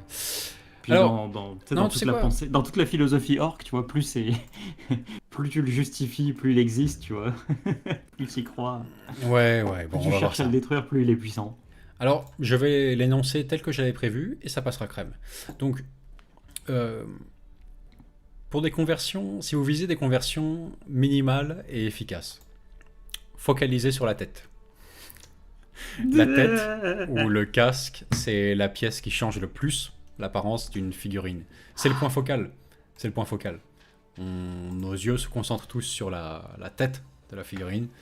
Et par conséquent, si vous repérez, ne serait-ce que ça, cette étape-là, ça peut vous définir complètement le look d'une armée en fait. Vous repérez une tête dans un kit Games Workshop qui irait bien sur un autre kit. Vous démerdez pour vous en procurer. Et c'est parti, vous changez complètement le look de votre régiment, chapitre, vaisseau monde, etc. etc. Parfait. Donc en deuxième lieu, les armes.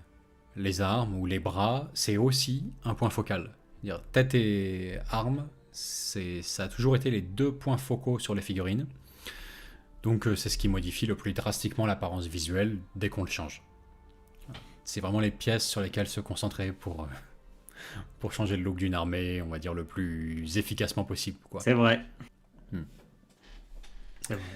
Ouais. Bon, tout supporte son projet de merde. C'est génial. C'est magnifique. Alors, tiens, le dernier. Alors ça par contre, là, ça rentre en contradiction avec pas mal de projets que j'ai vu circuler. On va pas se faire que des amis, mais on n'est pas là pour ça. Hein. On n'est pas là pour se faire des copains. Et en même temps, c'est un sujet C'est de la subtil. merde, vos idées. Subtil et très intéressant. Je dirais qu'au niveau des sources d'inspiration pour votre armée personnelle, il faut être prudent quant aux sources historiques qui appartiennent à l'histoire moderne. Parce qu'on peut vite se retrouver avec quelque chose qui fait complètement hors sujet en fait dans le cadre d'un univers Warhammer, que ce soit OS ou surtout Warhammer 40 000. Alors, ça au début, je me l'étais formulé comme parce que j'aime bien tant qu'à faire essayer de raffiner cette petite idée jusqu'à avoir une vraie règle gravée dans le marbre, quitte à ce qu'elle soit contestée, mais au moins les instructions sont claires, la vie est clivant et donc c'est très bon. Je m'étais dit, en gros c'est simple. Dès que vous situez un événement historique après la Révolution française, c'est fini, c'est foutu. Le légendaire est terminé. On rentre dans le contemporain, dans le concret, dans le tristement banal et quotidien, quoi. Donc c'est fini, on peut plus. Et Timmy m'a indiqué tellement de contre-exemples que cette règle ne vaudrait rien en fait en tant que telle. Elle a commencé par me dire, bah Vince, le steampunk, c'est après la Révolution française. Alors, c'était gênant, j'ai dû lui expliquer que ça n'existait pas, tout ça, bon, bref. C'était plus un mouvement artistique qu'autre chose, mais... Ça existe. Donc, mais il marque un point, Angleterre victorienne, quand même, dans le fond. Je veux dire, il n'y a pas que les boulons et les machines à vapeur, il y a les corsets aussi. Et dans le fond, c'est vrai que ça c'est exploitable, le steampunk, pour Warhammer 40 000 par exemple, on peut faire des armées par rapport à ça. À Age of Sigmar d'ailleurs, les Kharadron Overlords, c'est 100% ça en fait, quand on les regarde bien. Et ça marche, ouais. Et ça marche à merveille, Donc, ok, bon d'accord Timmy, le steampunk on a le droit, le steampunk c'est avant ou après Napoléon, tu sais pas, bon bah voilà. C'est vrai que c'est après la Révolution, donc on a le droit, d'accord. Et puis il m'a dit, bah ouais mais la Death Corp, c'est vrai, Première Guerre mondiale, ok. Quoi d'autre encore? Qu'est-ce que tu m'as sorti d'autre? Voilà, des Scorps, hein. Il en avait plein. Il en avait plein des comme ça en fait. Il en avait pléthore. Et moi-même j'en trouvais. Et je disais bah oui en fait non, ça vaut rien. C'est pas si simple que ça. Tu peux pas dire bon allez au XVIIIe siècle ça part en autre boudin, c'est fini l'histoire légendaire, l'histoire glorieuse, on est dans le concret, c'est terminé quoi. Non, c'est pas si simple. Il y en a qui passent à merveille et d'autres non. Et sur quels critères de différenciation? Franchement, j'en sais rien. Parce que qu'est-ce qui fait que effectivement, une armée Première Guerre mondiale, d'Escorp, ça passe à merveille. Après tout, une armée guerre du Vietnam, Katashan, bah, ça passe aussi, hein, ça fait un bout de temps qu'ils sont dans l'univers de 40K. Si on Le voulait côté, s'aventurer sur russe des... pour Valhalla, hein. Ouais, mais là, pour le coup... Ah non, si, c'est vrai, c'est vrai, c'est vrai, c'est vrai, si, si. Ouais, je pensais que tu allais dire Vostroyan. Vostroyan. Mais non, non, oui, Ah oui, Valhalla, c'est totalement valable. Ouais. Et effectivement, bah, c'est vrai qu'une inspiration soviétique, par exemple, ça va passer à merveille, armée rouge, tout ce délire-là, ça va passer à merveille, en fait, que ce soit sur un régiment de garde imp, un chapitre Space Marines, même, pourquoi pas, des taux, on a déjà vu des orques sur ce thème-là, enfin surtout les grottes, à vrai dire, la Revolution Army Gretchen, là. Magnifique. Et bah ça passe tout seul en fait, oui. Donc sur quoi s'établit le critère de différenciation? À vrai dire, je sais pas trop. Je sais juste que, par exemple, et ça on en a vu plusieurs des projets comme ça, bah mettre un drapeau français tricolore sur des Space Marines, il y avait un chapitre comme ça sur le Warfo. Sur des taux, on a eu un membre qui avait fait ça au sein de Planet Wargame Insiders, on le voit plus trop, je crois à lui d'ailleurs. Mais il avait fait des taux, camouflage, terme armée française, drapeau bleu, blanc, rouge sur le petit écusson, tout ça. Et non, non, ça. Alors, qu'on se mette d'accord, c'est votre hobby, vous avez le droit de tout faire, mais vous n'avez pas le droit de tout faire et d'exiger de- des autres passionnés qu'ils fassent comme si ils n'avaient pas d'avis sur la question et qu'ils se conforment systématiquement au vôtre, en fait. C'est pas comme ça que ça Mm. marche, quoi. Donc, quand vous faites un projet tel que celui-ci, qui sort tellement des jalons de 40K qu'en fait, instantanément, ça agit comme une forme de répulsif pour euh, un mec un peu immergé dans cet univers-là, bah, le risque, c'est de vous retrouver avec un projet qui ne parle qu'à vous-même ou à quelques amis. C'est pas forcément un mal. Moi, je suis vraiment partisan de ça. Si vous êtes deux ou trois, vous êtes suffisamment nombreux pour constituer votre propre univers mental. Il n'y a pas de souci au niveau de. C'est des passions qui sont notamment faites pour ça. Donc, aucun problème. Mais Ouais. quand c'est la volée de bois vert que vous mangez quand vous exposez ce projet en public, bah faut pas s'étonner, quoi. C'est normal, Je, je- c'est normal. ouais. Je Et pense que ouais, le problème, en fait, l'analyse que j'ai envie d'en faire là rapidement, c'est le côté où, en fait, les drapeaux, principalement le problème avec les drapeaux, et du coup, peut-être qu'on peut extrapoler ça aux éléments qui vont faire que la conversion en elle-même, enfin, où la thématique ne va pas marcher, c'est quand elles ne font pas penser elles ne renvoient pas précisément, enfin, à des éléments précis, en fait. C'est-à-dire que si vous prenez une thématique, je sais pas, de la Death Corp ou des choses comme ça, donc c'est-à-dire prendre de la garde impériale et leur mettre des imperméables, des masques à gaz, des choses comme ça, et appliquer ça sur une couche Warhammer 40 000, c'est pas la même chose que de. Enfin, en fait, on saisit la thématique Première Guerre mondiale. Si vous arrivez et que vous mettez un drapeau français, espagnol, shérif fais-moi peur ou que sais-je, il y a un côté il a dit où en chef, fait fais-moi peur. on perd la thématique en fait, si vous voulez. Parce qu'en fait, on ne le lie plus à une thématique précise. En fait, on sait pas. Enfin, vous mettez, franchement, en fait, c'est simple, c'est vous mettez le drapeau français sur votre armée. On lie à la France, ouais, ok, le drapeau, enfin, les lumières, machin et tout, mais tu sais, d'un point de vue style, on va dire, d'un point de vue représentation graphique, entre guillemets, sur une figurine, sur un truc comme ça, il y a. En fait, ça ne renvoie à rien de précis, quoi. Alors, ça va peut-être vous faire penser à, je sais pas, à un élément précis de l'histoire de France, on va dire. Euh, peut-être un élément récent, peut-être un élément un peu plus vieux et tout. Mais en fait, dans l'esprit général, il n'y a rien qui va ressortir en premier. Par contre, si vous mettez, je sais pas, si vous faites vos Deathcorp de Krieg, mais en peut-être bleu, là, potentiellement, bah, là, en fait, le schéma de couleur va plus faire penser au schéma de couleur des soldats de la Première Guerre mondiale euh, que français qui étaient en bleu. Mais vous voyez, c'est pas le drapeau qui fait penser à ça, c'est le schéma de l'uniforme en fait. Donc c'est pas la même chose. Et je pense que c'est un peu peut-être une explication enfin une tentative de réponse, tu vois, Ouais, à ouais, ouais. ce J'avais du qui mal pose le à. problème, tu vois. J'avais du mal à voir où tu voulais en venir au début et je me disais, oula, non. Et à la fin, si, c'est très bien ce que tu dis, ouais. Je comprends à la fin. C'est en fait évoquer. Si un, voilà, si un thème ne s'insère pas naturellement de lui-même dans 40K par essence, évoquer, oui. Montrer, non. Non, ça marche beaucoup Ouais, moins bien. c'est ça. Puis surtout, je pense qu'il faut faire gaffe à être sur des thèmes qui soient. En fait, on a tous des références qui peuvent être. On a tous des références communes, mais aussi des références qui sont très différentes. Et il faut faire attention que lorsqu'on pense à un élément, euh, faire en sorte que cette référence-là, ce soit bien la référence globale que tout le monde aura et pas juste la nôtre. Et c'est pour ça que faut que ouais, quand vous voyez l'élément, un drapeau ou un truc comme ça, il faut vous poser la question, est-ce que vraiment les gens vont comprendre la même chose que moi? Est-ce qu'ils vont avoir cette même vision de la chose ou en fait ils vont le prendre d'une manière complètement inverse et en fait ils vont juste se dire ça n'a rien à faire à cet endroit-là quoi. Ouais, ouais, ouais, il y a ça, il y a ça. Ouais. Et pour conclure sur ce petit segment-là, genre, il y a des inspirations. On n'arrive pas à bien définir quels sont les contours de ce qui est une bonne ou une mauvaise idée d'inspiration pour parler à plus que une, deux ou trois personnes.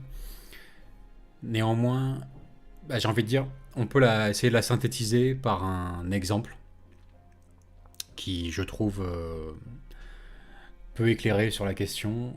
En gros, vous faites un chapitre de Space Marines breton. Non, vous passez pour un con. Drapeau breton sur les polières. Non, juste non. Celtique. Oui, 100%, bien sûr, foncez. Voilà. Vous comprenez? L'un est dans la continuité de l'autre. Pour autant, il y a une déclinaison qui s'y prête à merveille et l'autre non, quoi. Voilà. C'est curieux, mais c'est comme ça. C'est comme ça. Et je pense que c'est vraiment, ça vaut vraiment pour l'immense majorité des personnes qui seront en mesure de, de, de regarder votre projet, quoi. Voilà, en gros. Breton, non. Celtique, oui. Peut-être l'élément à se rappeler quand on part sur un projet comme ça, quoi. Donc, euh, le petit drapeau français comme ça, tout de suite, ça dénote. Ça tâche, en fait. Trop contemporain, trop actuel, trop... Non, ça marche pas. Une fleur de lys, un machin, le blason de tel duc, comte à un moment donné. Ouais, bah oui. Et pourquoi? Je sais pas. Mais sans doute il y a plus de parts de légendaire dedans et ça s'insère mieux et plus naturellement dans ce qui n'est jamais que, pour Warhammer 40 000 en tout cas, un univers d'heroic fantasy transposé dans le futur, quoi. À la base. À la base. Voilà. Adeptus dit, Barbouillus dit un truc pas mal. En fait, il faut bannir ce qui détruit le côté fictionnel du jeu. Ouais, j'aurais tendance à dire ça. C'est Ouais, ouais, ouais. je vois l'idée mais Hmm. en fait, c'est ce qui permet. Enfin, c'est pas tant ce qui détruit l'aspect fictionnel, c'est plus ce qui permet de tirer un trait trop épais entre deux thèmes. Je pense que c'est euh, et en fait, on en revient à ce que disait Vince au départ, hein, c'est-à-dire que si la thématique que vous adjoignez avec l'aspect Warhammer 40 000 est trop importante, en fait, vous allez abîmer le ratio 80-20 dont parlait Vince, qui fait que en fait ça ne marche plus quoi. Ça ne marche plus, vous sortez des gonds, en fait vous dépassez des cases et le thème est trop important par rapport à ce qu'il devrait être.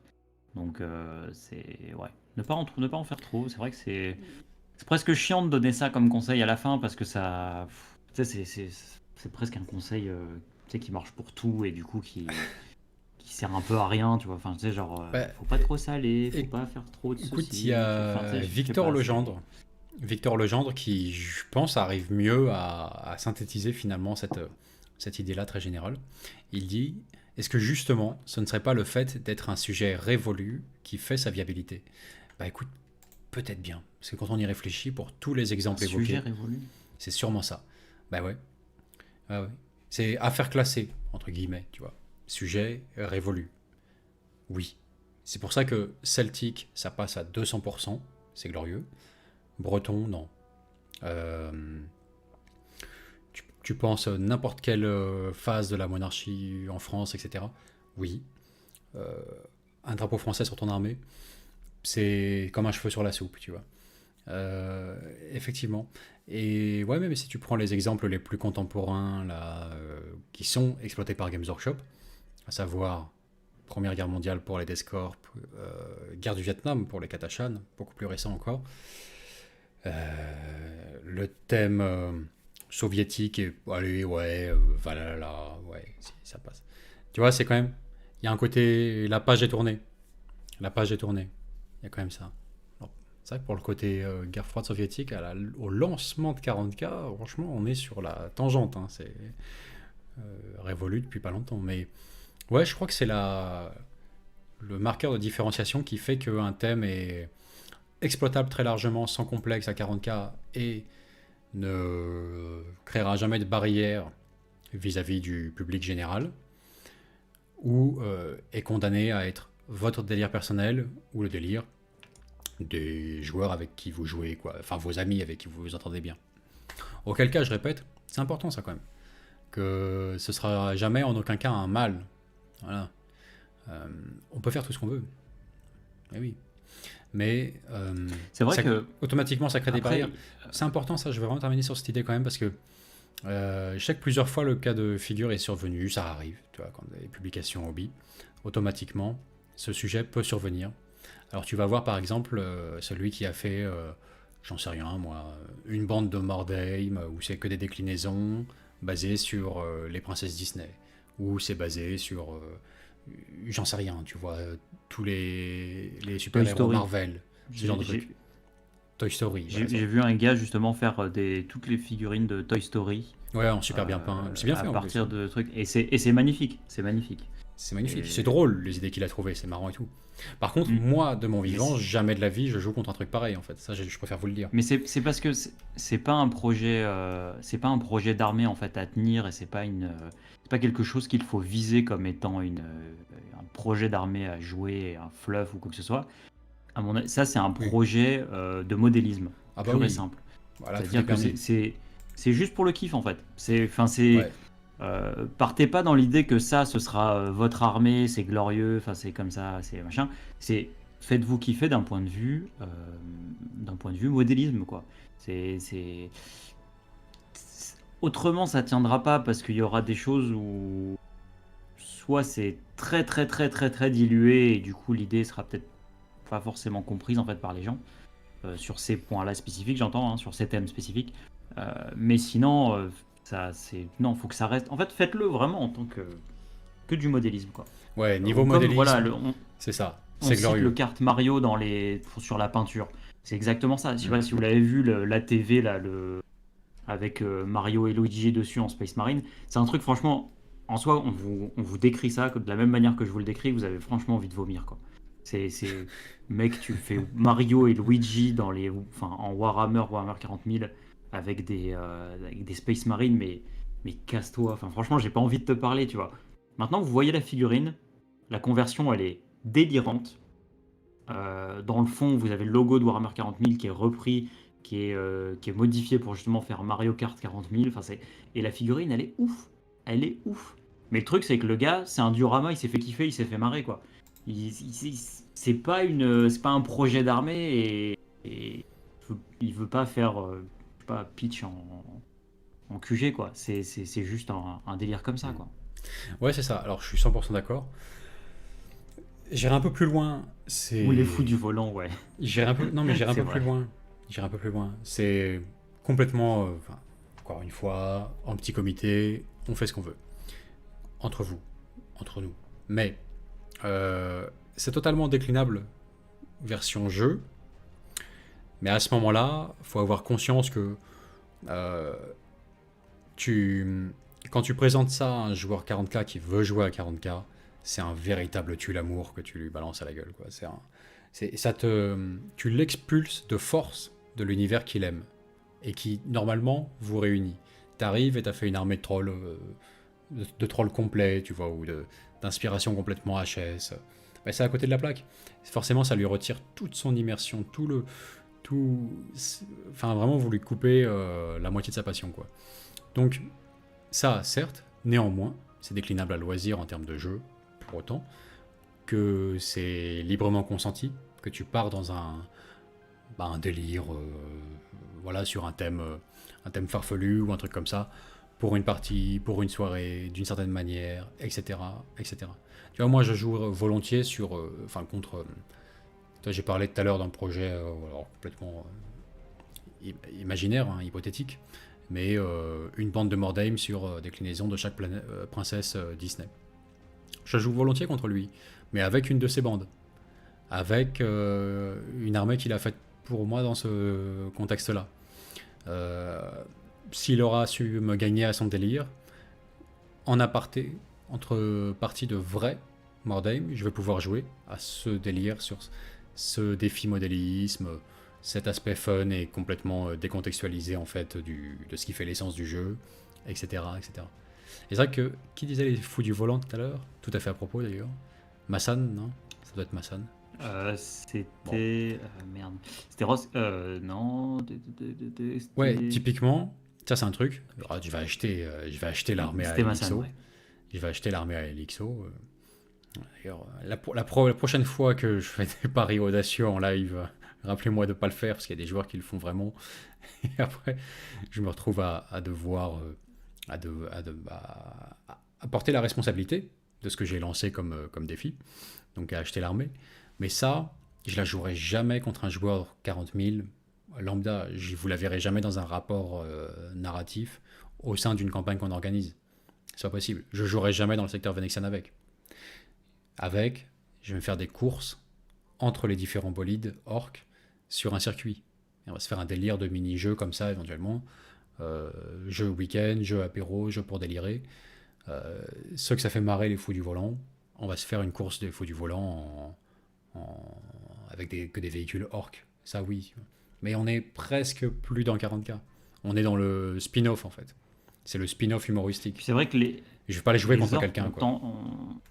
les orques ont un fluff qui permet un petit peu plus l'ouverture, dans le sens où Ouais, c'est vrai.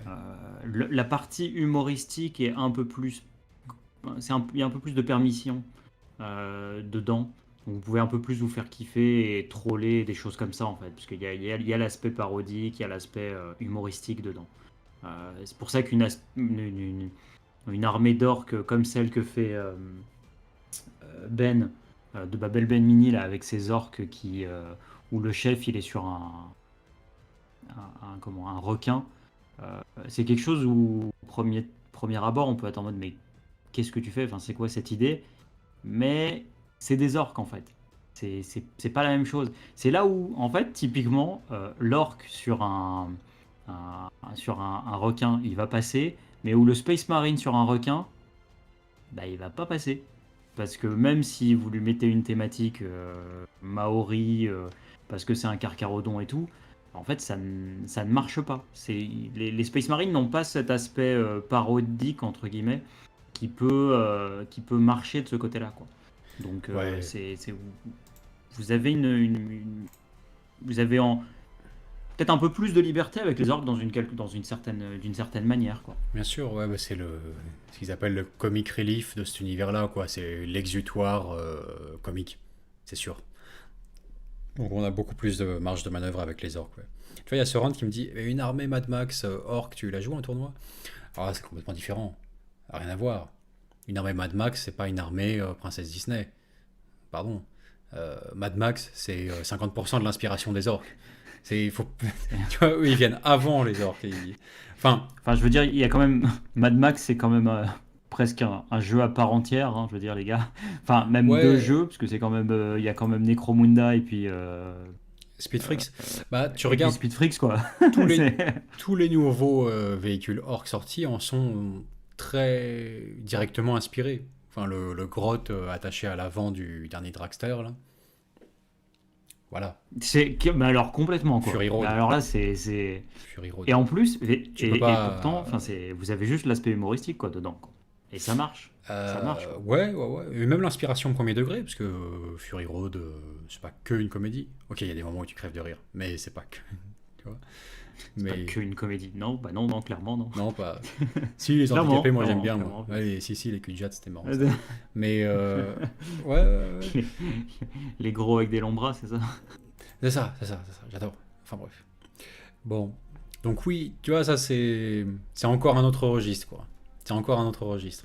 C'est presque un truc initial d'inspiration de l'armée, premier degré, quoi.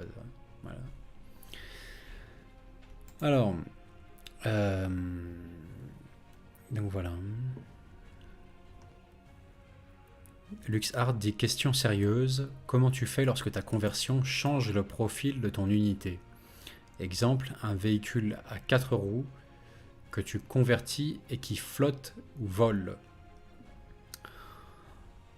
Bah, alors là, deux choses l'une. Soit tu t'es soucieux et consciencieux par rapport à ça et tu t'es posé la question en amont, avant ta conversion, est-ce que ça passe bien pour compter comme ce véhicule? Auquel cas, je vais orienter ma conversion pour que ce soit le cas. Soit tu fais passer la conversion avant tout, et avant l'espèce de respect un peu WYSIWYG qui fait que ton adversaire va savoir exactement quelle unité il affronte et tout. Les deux sont tout à fait valables. Et si c'est le cas, bah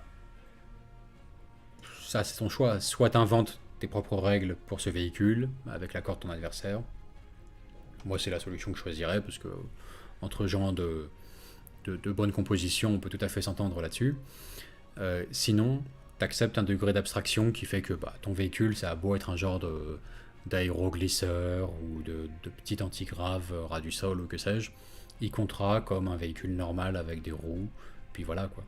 Bon d'ailleurs en V9 c'est un peu la tendance parce que les véhicules antigraves vraiment ras du sol n'ont plus la règle vol, répulseur et compagnie exactement. notamment. Donc c'est voilà, dans l'exemple précis que tu as donné quoi.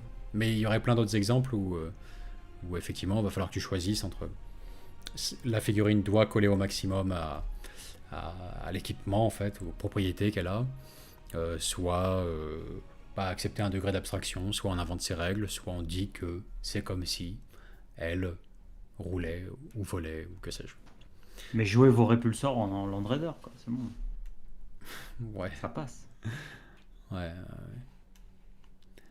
Alors.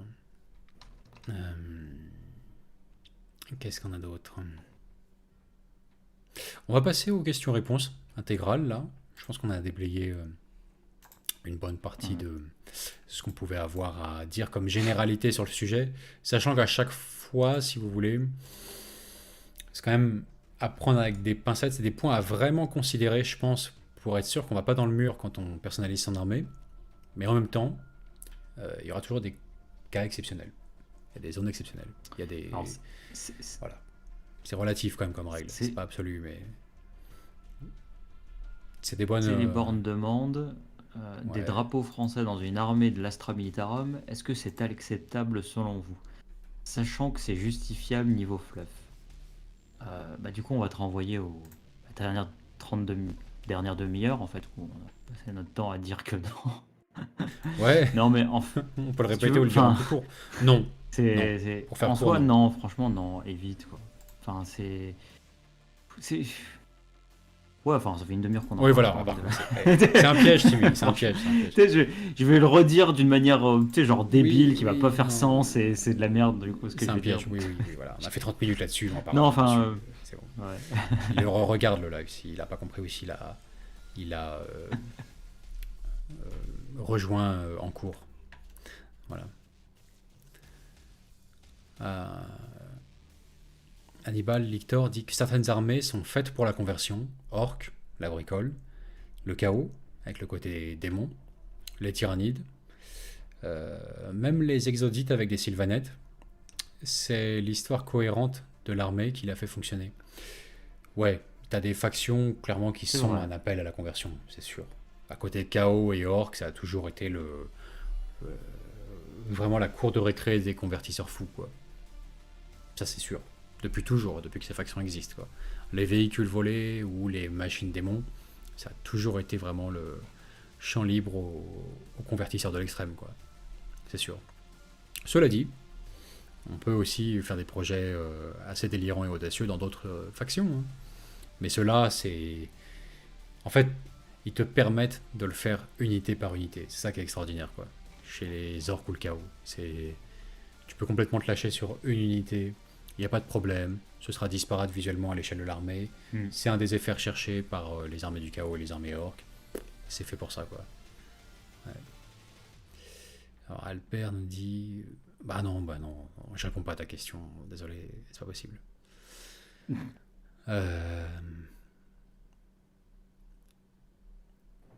Ouais. Ouais, enfin, parce que je vois qu'il y a certains commentaires dans le chat qui sont en mode non, mais enfin, grosso modo, l'idée c'est vous limitez pas, vous collez pas de limite, faites ce qui vous plaît, quoi qu'il arrive. Euh, En soi, enfin, l'idée de faire ce qui vous plaît, oui, clairement, mais faites-le le faire sans s'appliquer un minimum de logique, de réflexion et de règles, entre guillemets, c'est c'est du coup prendre le risque d'aller dans le faux et d'avoir quelque chose qui n'aura pas l'effet escompté en fait. Et dans le sens où euh, peut-être que vous allez trouver ça au premier abord cool, mais en réalité, ça marchera pas, quoi. Ça marchera pas plus que ça. Et les règles, du coup, auxquelles je fais mention, c'est tout ce dont on a parlé depuis tout à l'heure. C'est pas que ça parte trop en couille et que ce soit des trucs qui tiennent pas la route, quoi. L'idée, c'est vraiment pas d'empêcher de casser les gens en se disant, faut pas faire ça, machin, faut pas faire ça et tout, c'est de la merde, c'est des mauvaises idées et tout. Il y a une espèce de logique quand même derrière notre réflexion, hein. C'est pas juste pour dire parce qu'on n'aime pas les armées avec les drapeaux ou des trucs comme ça, hein. C'est parce que comment dire, de par le regard qu'on a et qu'a priori on propose qu'on partage avec pas mal de gens, c'est c'est des éléments qu'on a réussi à identifier comme étant ceux qui peuvent faire qui peuvent faire qu'une armée, un projet d'armée perso va tenir la route ou pas. Après, si jamais vous êtes convaincu que tous ces éléments-là, on a faux à 200%, franchement, allez-y, en fait, une armée full drapeau français et montrez-nous à quel point on a tort. Mais euh, honnêtement, là, comme ça, je pense que c'est pas possible. Ouais, c'est ça. En fait, bon, si tu veux, t'as le... alors, bon, moi, je l'ai dit 2 fois, je vais le dire une 3e fois pour être sûr de bien préciser au cas où pour les âmes les plus sensibles. Évidemment, la question est toujours, oui, on fait tout ce qu'on veut, c'est notre hobby à tous, individuellement, chaque personne fait tout ce qu'elle veut, à la liberté de faire ce qu'elle veut, d'explorer ce qui l'intéresse, et il n'a jamais été question, d'une manière ou d'une autre, d'interdire, de prohiber, je ne sais quoi. Bien sûr. Maintenant, une fois que ceci est dit, il faut rappeler aussi que, sorti de la sphère du modélisme pur, et encore que même dans celle-ci, c'est quand même soumis à l'appréciation des autres, bien souvent, à moins que vous ne peigniez sans jamais montrer vos créations. Mais le wargaming, le jeu lui-même, ça se fait à au moins 2. Minimum. Et bien souvent, plus. Donc ça, c'est une affaire de contrat social et de consentement aussi mutuel, tout de même, d'attente, de présupposés, etc., qui forment au final, qui arrivent sur un débouché harmonieux ou pas. Et donc c'est facile de dire aux gens, faites tout ce que vous voulez, vous êtes voilà, c'est votre univers, créez-le, machin, vous êtes, bon, très bien. Ensuite, ces personnes viennent poster leurs trucs sur des groupes Facebook, des forums, machin. Et là, ils se prennent la volée de bois vert. C'est là que le coup près tombe. C'est là que voilà, tout à coup la réalité leur réapparaît à nouveau. Non, leur projet est déprécié par une majorité écrasante. Mais oui, mais on préfère que les gens le sachent dès le début, plutôt que le découvrir lorsqu'ils s'exposent fébriles au regard du peuple, quoi. Tu le sais dès la base. Comme ça, au moins, t'es tranquille. Tu sais que t'as ton truc dans ton coin, c'est ton délire, ça te fait marrer. Tu sais que tu l'exposes au plus grand nombre. Tu vas briser un certain nombre de comment dirais-je, d'attentes, en fait, de trucs préétablis qui font que ça va moins bien passer. C'est automatique, en fait. Ouais. Ouais, voilà. Et donc c'est mieux d'agir en amont, en connaissance de cause de cette préoccupation-là, plutôt que de garder les œillères jusqu'à avoir entièrement accouché de son projet et découvrir a posteriori que ah bah finalement quand je fais ça c'est un tue l'amour pour 90% des joueurs quoi. Et bah ouais, ça arrive. Donc Après, ouais. c'est vrai que quand je vois je vois le commentaire d'Ashino, tu vois, qui dit un chapitre Space Marine ressemblant au Space Wolf, mais en utilisant des Dracolines pour remplacer les loutonnaires et pour le maître de chapitre, les mettre sur un Star Drake. Qu'en pensez-vous? Dans un style assez templier. Ça, tu vois, c'est un truc où, alors c'est une idée un peu perso, mais où à titre perso, nous, on n'est même pas hyper fan de la version de base en fait, dans le sens où je sais que moi perso, je n'aime pas l'idée des Space Wolf, le chapitre, je suis pas fan du tout, et encore plus le côté les Space Wolf sur des loups. Je trouve que c'est quelque chose qui ne marche pas et qui est pas. C'est pas classe, quoi. C'est pas classe, c'est pas cool, c'est juste bizarre, en fait, par rapport à tout le reste de l'univers. Après, c'est mon avis perso, hein, si tu veux, c'est juste le truc.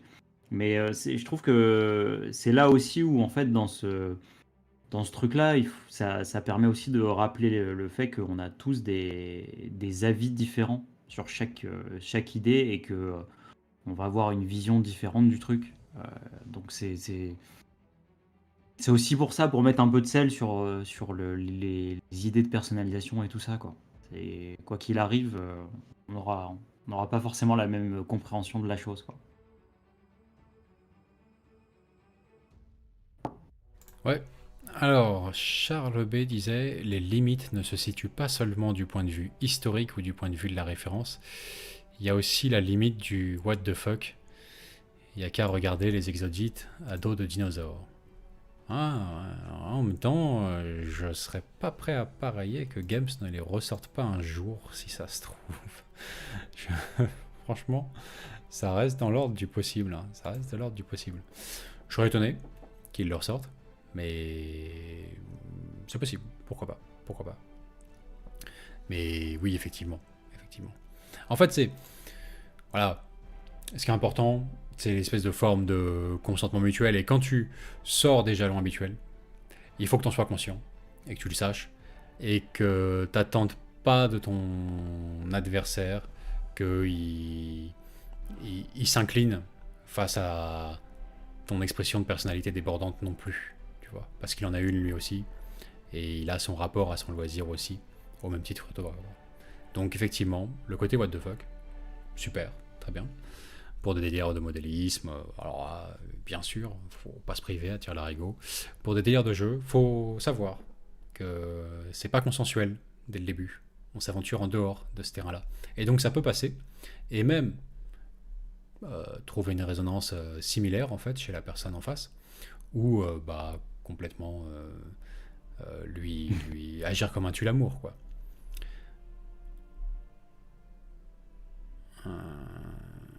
Alors, C'est Antoine Madinier dit c'est j'imagine. assez surprenant d'être puriste Bataille. dans un monde qui est clairement what the fuck en soi. Je suis pas d'accord du tout en fait. Absolument pas. Enfin, je comprends pas bien en fait le commentaire. C'est Bah, assez surprenant d'être c'est puriste. peut-être le caractère bon. Il y a des trucs de la science à la mort-moelle neutron, un petit peu dans 40K. Il y a initialement une Parce attente que qui est celle de créer les confrontations les plus, comment dirais-je, démesurées et mais il y a anachroniques une cohérence, tu possibles vois. et délirantes. Mais oui, mais le tout est lié par une trame tout de même cohérente qui donne un... Tu vois, Garrigat dit il est fictionnel, pas what the fuck. Ouais, C'est c'est ça, exactement ça, quoi. quoi. C'est-à-dire que C'est exactement ça. t'as Warhammer 40 000, puis t'as, je sais pas moi, Doctor Who à côté, qui va être lié par une histoire, mais qui va être beaucoup plus acidulé en fait dans ces thèmes d'exploration ou ce genre de choses. C'est quand même pas pareil quoi. Mettre 40K ou AOS sur ce plan d'égalité me paraît euh, euh, hors de propos en fait, vraiment. Ouais. Alors.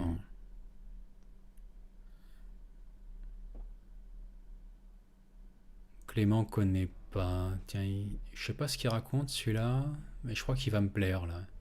Il a peut-être gagné un petit ban D'accord. expéditif de fin de live. Clément connaît pas, il s'appelle. Bon, on va voir ça. L'investigation est en cours. L'investigation est en cours. Tu vois, Guillaume justement dit les drop pods en cabine téléphonique de Non, ça Doctor Who, génial. Ouais, non, justement. Voilà, tu vois. Ça, c'est un bon, exactement ce qu'il faut ça, c'est un éviter. bon exemple de truc où c'est Exactement. pas ouf, quoi. Ouais, ouais, ouais. Même si, d'un point de vue, tu vois, purement, euh,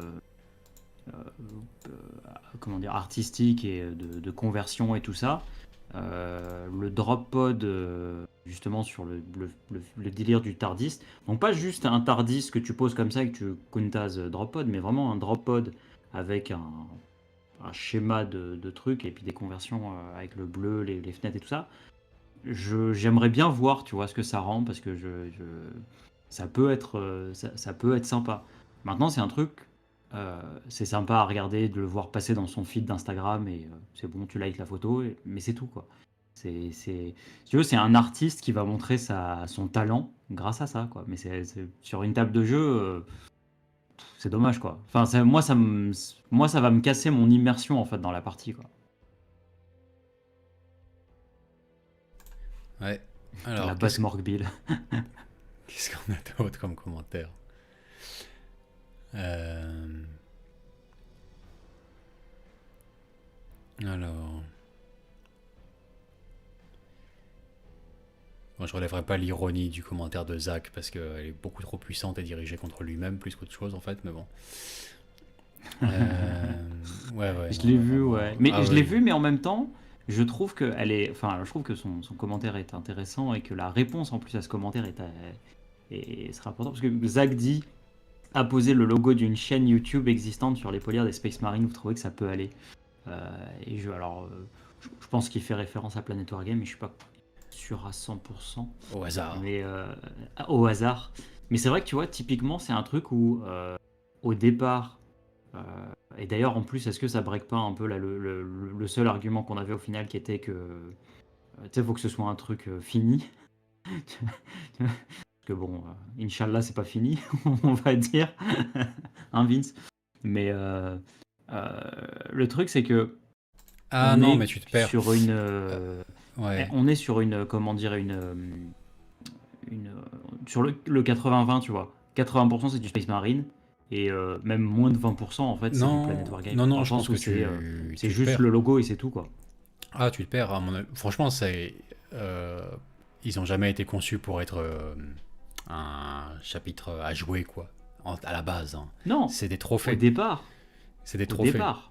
Oui, Mais regarde avec le fluff qu'il a rajouté derrière, tu peux jouer une figurine et ça part. C'est pas si délirant que ça, moi je trouve au final. moi je trouve que c'est à la limite, tu vois. Mais maintenant, t'as lui et un petit groupe de joueurs qui disaient oui, mais on veut les jouer, on veut les jouer, on veut les jouer. Bon, bah d'accord, faites-le. On va pas le faire, mais faites-le. Mais initialement, oui, pour moi, c'est au-delà de ma limite normale. Le produit trophée, un petit peu goodies, trophée, etc. sur la table de jeu, non, évidemment. Ils n'ont pas été conçus comme ça initialement. Sinon, Au départ, ouais. effectivement, je les aurais conçus complètement différemment. Ça, c'est l'évidence même. Mais oui, c'est pas prévu pour être un chapitre de Space Marine qui soit. Comment dirais-je C'est pas par un élan de le créer pour le jeu de manière cohérente, s'intégrant à merveille dans cet univers qu'il a été créé. C'est comme une goodies décontextualisée pardon, du jeu, qui est une forme de trophée, tu vois, pour nos soutiens sur Tipeee, plus que comme un chapitre qu'ils voulaient cohérent à la base. Sinon, évidemment, je vais pas poser un truc entre guillemets publicitaire ou communautaire, tu vois, sur un chapitre que je compte jouer. Moi, ça me serait jamais venu à l'esprit de base, tu vois. Ça ne nous a jamais traversé l'esprit, par exemple, de se dire on va faire une armée de Planet Warriors pour jouer les rapports de bataille narratifs, tu vois. Comme Mini Wargaming a pu le faire, ou ce genre de choses avec un chapitre Mini Wargaming, ou ce genre de truc. Ça, non, ça n'a jamais motivé, quoi. Alors.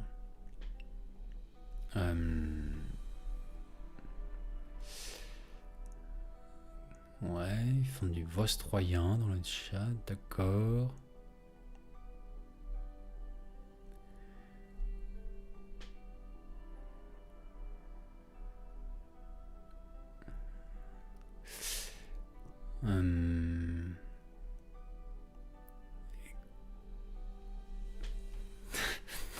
N'importe quoi, Ratmix. Tiens. Alors. Antoine Madinier dit un easter egg discret finalement, est-ce que ça gêne vraiment? Bah, tout dépend la.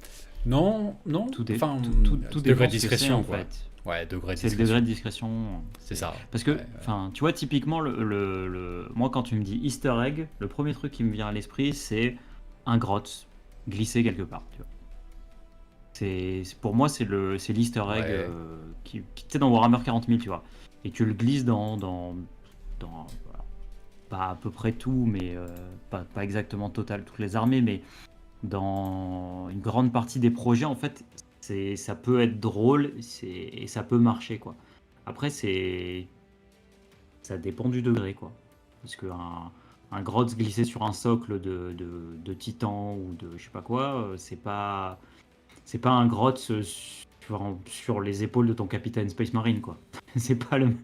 Si tu veux, le degré d'easter egg, il est pas pareil d'un coup, quoi.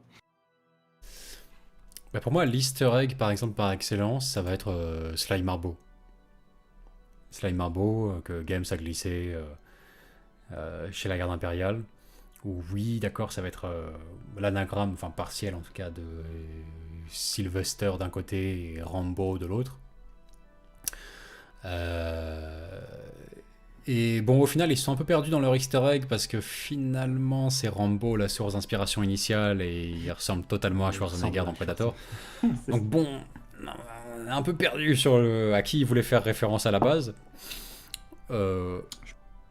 aux années 80, je pense. Même s'il y a un dénominateur commun qu'on ne peut ignorer quand même forcément entre Stallone et Schwarzenegger. Mais ouais, ils en ont fait un pot pourri de condenser l'extraction de vraiment, tu sais, l'essence d'années 80, quoi. Essence de 80, tu sais, ça te donne ça à la fin, tu vois. Il y a ça qui sort de l'alambic, quoi. Un mélange entre Rambo et Schwarzy.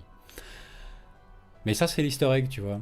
Tu regardes la figurine, elle passe crème dans l'univers, dans les régiments en question, etc. Tu vois, chez les Katachan, elle passe à merveille, quoi.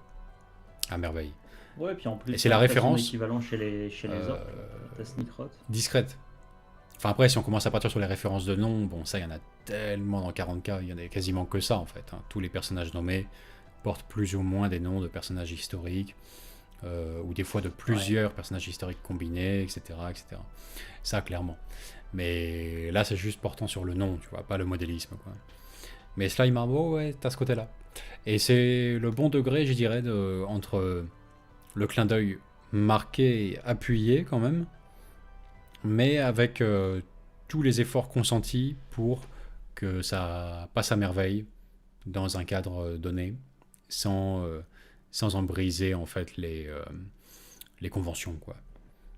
Et donc ça, c'est, ouais, penser Sly Marbo, à mon avis, pour les easter eggs, c'est vraiment le degré parfait, quoi. Ouais. C'est vraiment le meilleur degré. Alors... En montant ce week-end, on montait les avortons pour notre armée de zélotes. Et moi, j'aimais bien l'idée de glisser un grotte, justement, dedans. Parmi tous nos petits avortons, d'avoir un... Il y en a un, c'est un grotte. On le met au milieu, puis on l'oublie. L'idée me faisait délirer. Il y a un côté easter egg, ça marche bien. L'agent Le double. côté humoristique, ça marche, parce que c'est un orc en fait. Donc, enfin, c'est Agent un double grotte, gobelin. donc il est drôle en fait. Enfin, il a comment dire, cette marge de manœuvre humoristique. Maintenant, vous faites la même chose sur un Space Marine, bah ça marche pas, parce qu'ils ont pas le même. Enfin, ça paraît plus compliqué quoi. Après, les Zélotes aussi sont une armée que nous, on arrive à voir et à imaginer d'un point de vue assez humoristique. Donc, ça joue aussi forcément. L'agent infiltré gobelin, mais bon. Euh, Alors, qu'est-ce qu'on a comme. Je s'appelle Grotte, nous dit le petit Vincent Lemsley. Lucifer nous dit: Vous pensez quoi d'un Nika Crusader avec un friand Charles Martel sur son icône de maison dans une bande de Black Templars? Trop direct, trop frontal. Trop direct, trop frontal à mon goût. Euh, un soupçon plus subtil. Alors, la référence, l'évocation, l'hommage, glorieux, oui, clairement. Et ça s'y prête à merveille, c'est dans le. Enfin, non, c'est pas vraiment dans. C'est plus ou moins dans le thème, si on veut. Euh, Plus ou moins dans le thème, si on veut. Mais oui, c'est glorieux. Mais direct marqué dessus, Charles Martel, non, quel dommage.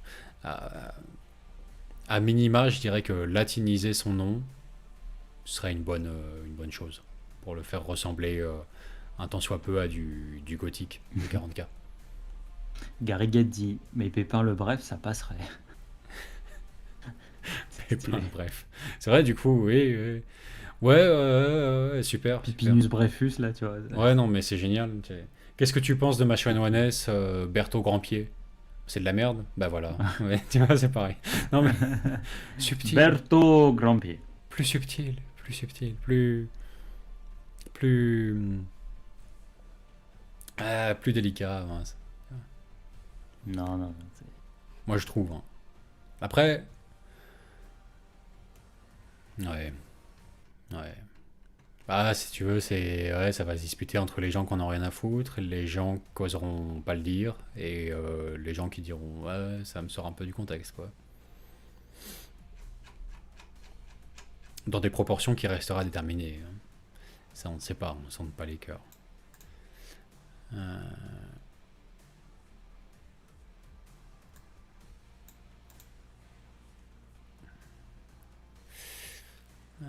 Charles B nous parle de figurines d'Estalien que Games Workshop n'aurait jamais faites. Ça, c'était par rapport à un commentaire qui avait été posé en début de live. Espagnol. Figurines qui fassent espagnol, ouais. Peut-être dans des gammes alternatives ou des mercenaires. La figurine. Ouais. À part quelques petites figurines métal précises de Games Workshop, c'est vrai qu'il n'y a pas de matériel de base. À quoi ça tient? Bah, finalement, par rapport à des troupes de l'Empire, t'as quand même l'essentiel. Alors, c'est vrai que peut-être que tu cherches plus le casque de Conquistador, ouais, éventuellement, pour marquer le truc, quoi. Ouais, ça, je crois que ça va être boîte gamme alternative ou impression 3D obligatoire. Je vois pas de bits disponibles chez Games pour le faire facilement, avec un petit changement de tête. Ouais. Il y a encore pas mal de conversations dans le chat sur les loutonnaires. Les fameux, les inénérables. Les fameux. Ouais. Alors, est-ce qu'on a...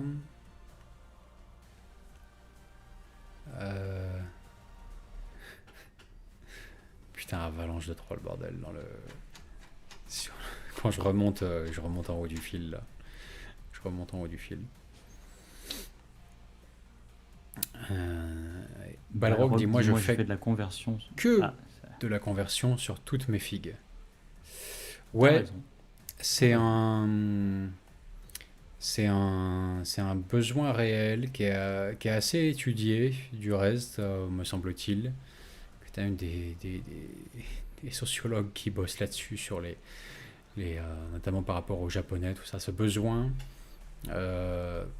presque total de systématiquement modifier un produit acheté, notamment des produits de collection, des trucs comme ça, pour se l'approprier et pour qu'il reflète une part quelque part de ta personnalité ou un truc comme ça. Ouais, ouais, je comprends. Moi, j'en suis pas tout à fait à ce stade, mais quand même pas loin. C'est vrai que euh, c'est vraiment une des parties du hobby que je trouve les plus intéressantes, en fait, la conversion. Vraiment. C'est là où je trouve qu'il y a une bonne partie de la magie qui opère.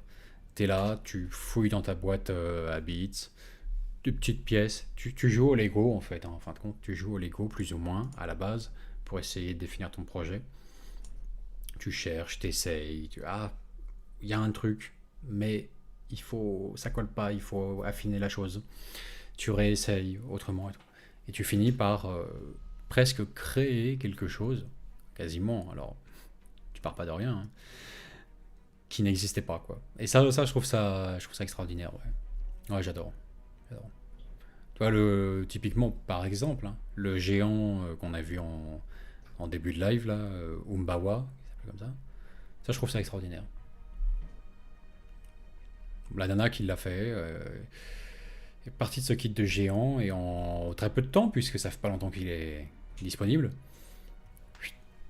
elle t'a inventé un truc complètement sorti de nulle part, croisant différentes inspirations, différentes références, les combinant entre elles, et c'est extraordinaire, quoi.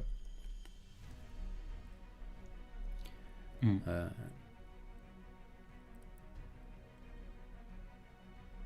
Griffardante dit moi, mon plus gros projet de conversion, c'est un Renegade Knight avec des Noise Marines en mode concert sur la carapace du Knight, avec des enceintes en collier. Bonne chance parce que ouais, ça va pas être évident de faire une plateforme. T'as le Knight super cher. Ça peut passer. Hein. T'as ouais, sur le dos. Après, il est énorme. C'est pas un chevalier impérial. Ouais. Mais il a un, attends, j'ai pris le live, pompe là. Une scène de concert, pourquoi pas, pour le coup. C'est bon. Ouais, en plus, ouais, ça fait penser toutes ces idées, toutes les conversions justement tirées de Mad Max avec les orques pour faire le véhicule avec les enceintes là, et puis le mec qui joue de la guitare lance-flamme.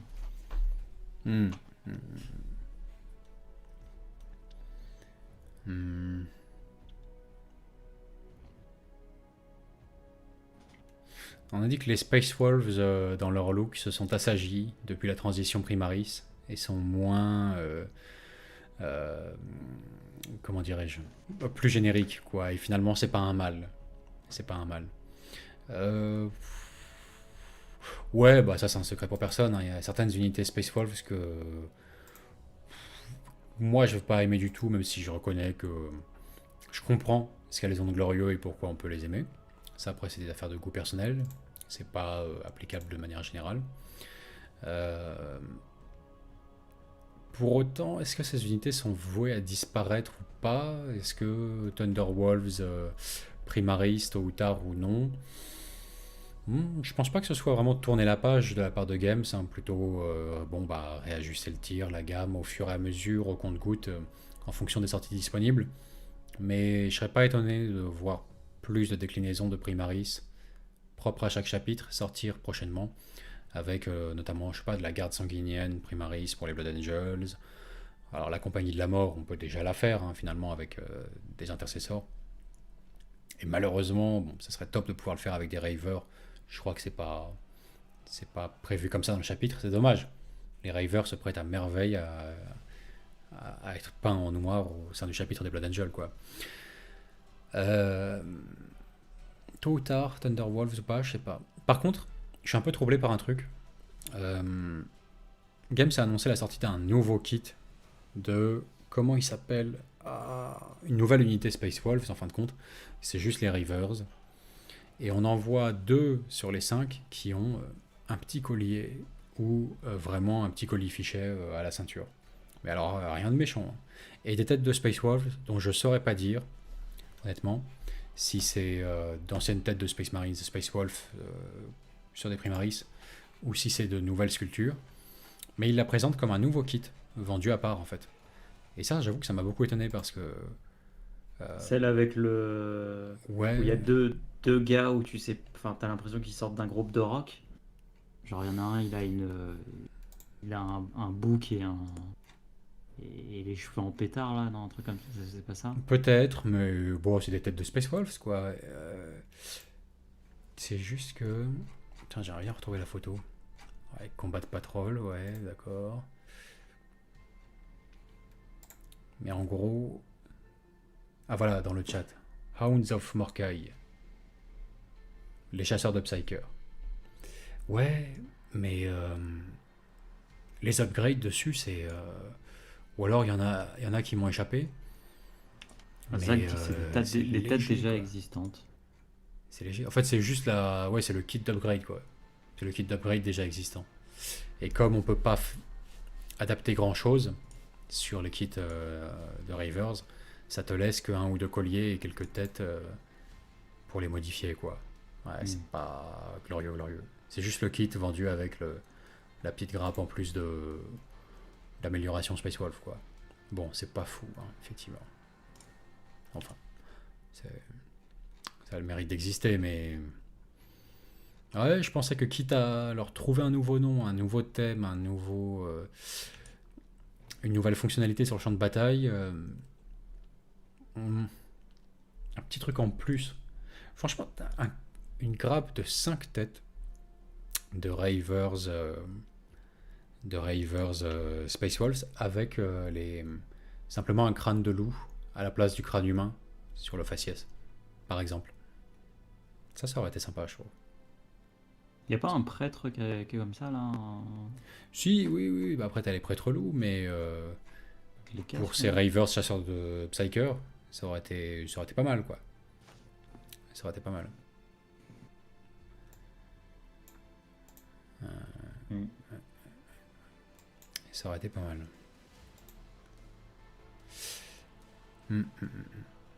Donc sinon, ouais, pendant qu'on y est, c'est vrai que ça n'a pas été évoqué dans le héros du Wargame.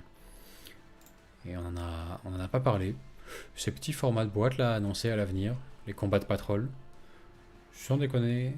Ouais, alors, je redemanderais bien volontiers une nouvelle vérification des juges pour savoir si ça correspond bien à 25 points de puissance d'armée à chaque fois. C'est ce qui est annoncé, hein, ça fait 25 précisément. Et du coup, ça serait un peu une alternative ou une forme de remplacement au start collecting, mais vraiment prévu pour représenter l'armée minimale de 40k, quoi. C'est-à-dire le bon 25 points de puissance pour commencer à jouer. Vendu en boîte comme ça. Et, franchement, je trouve que c'est un super format bien pensé, quoi. Ça, de la part de Games, ils Je assurent pense que là-dessus. tu penses que ça va remplacer les anciens Start Collecting? Bah, à mon avis, oui. Ils n'ont pas vocation à garder deux boîtes assez proches comme ça sur les étalages ad vitam aeternam. Hein? Ouais, ouais, ouais. Je pense, ouais.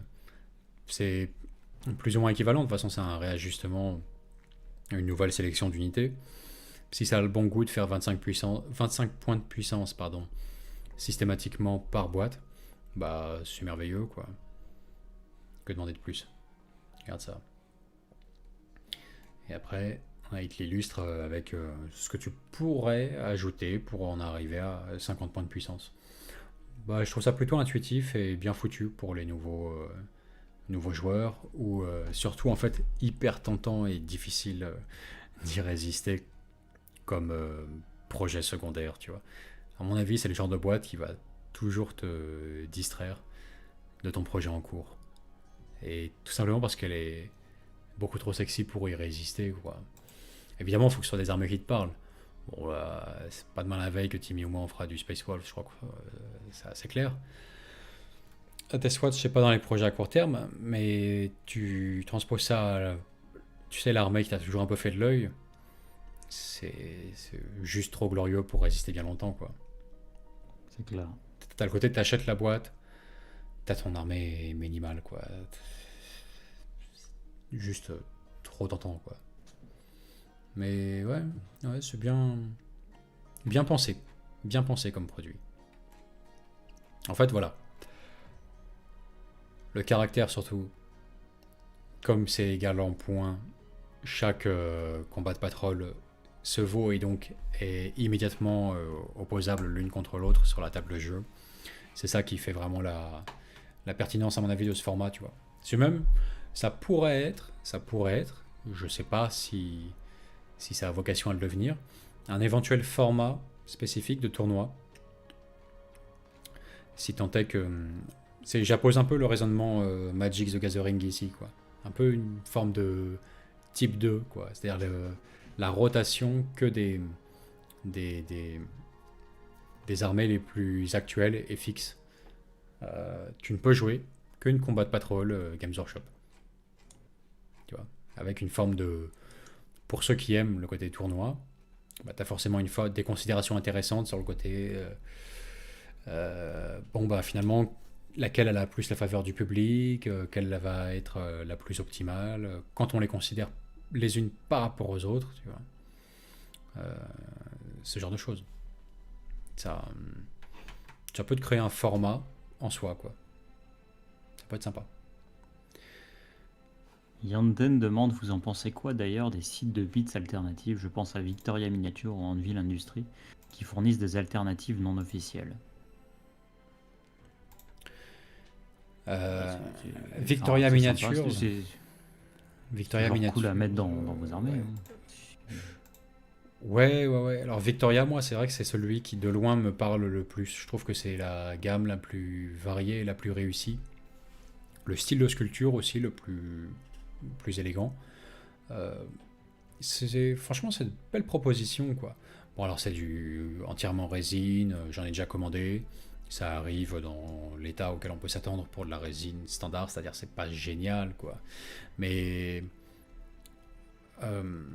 c'est bien inspiré, c'est bien foutu, il y a de la compatibilité entre ces pièces à Victoria Miniatures.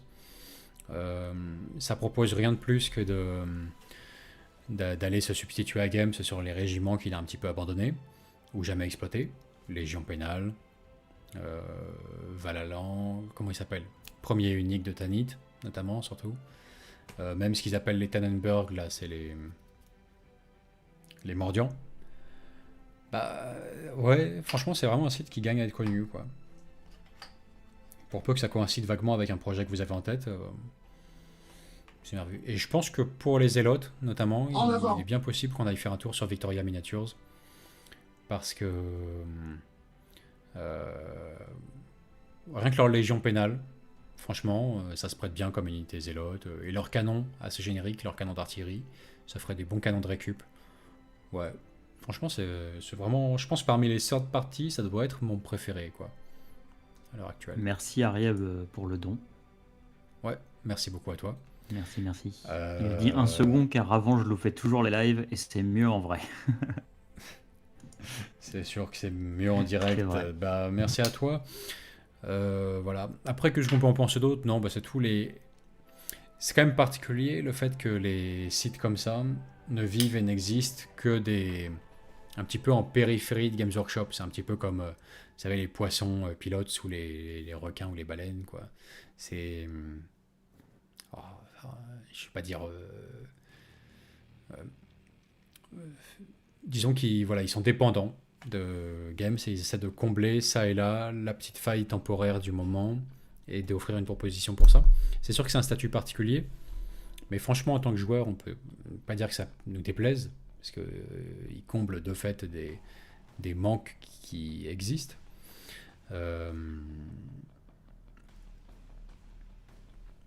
Leur existence me semble être quand même... C'est particulier de baser son commerce là-dessus, quoi. Il y a une forme d'obsolescence programmée, mais qui va subvenir à un moment absolument imprévisible. Dès que Games sort ou ressort la gamme en question qu'il n'avait pas exploitée jusqu'à présent, tu sais que toute ta gamme, toi, c'est fini, quoi. Tu l'écouleras plus.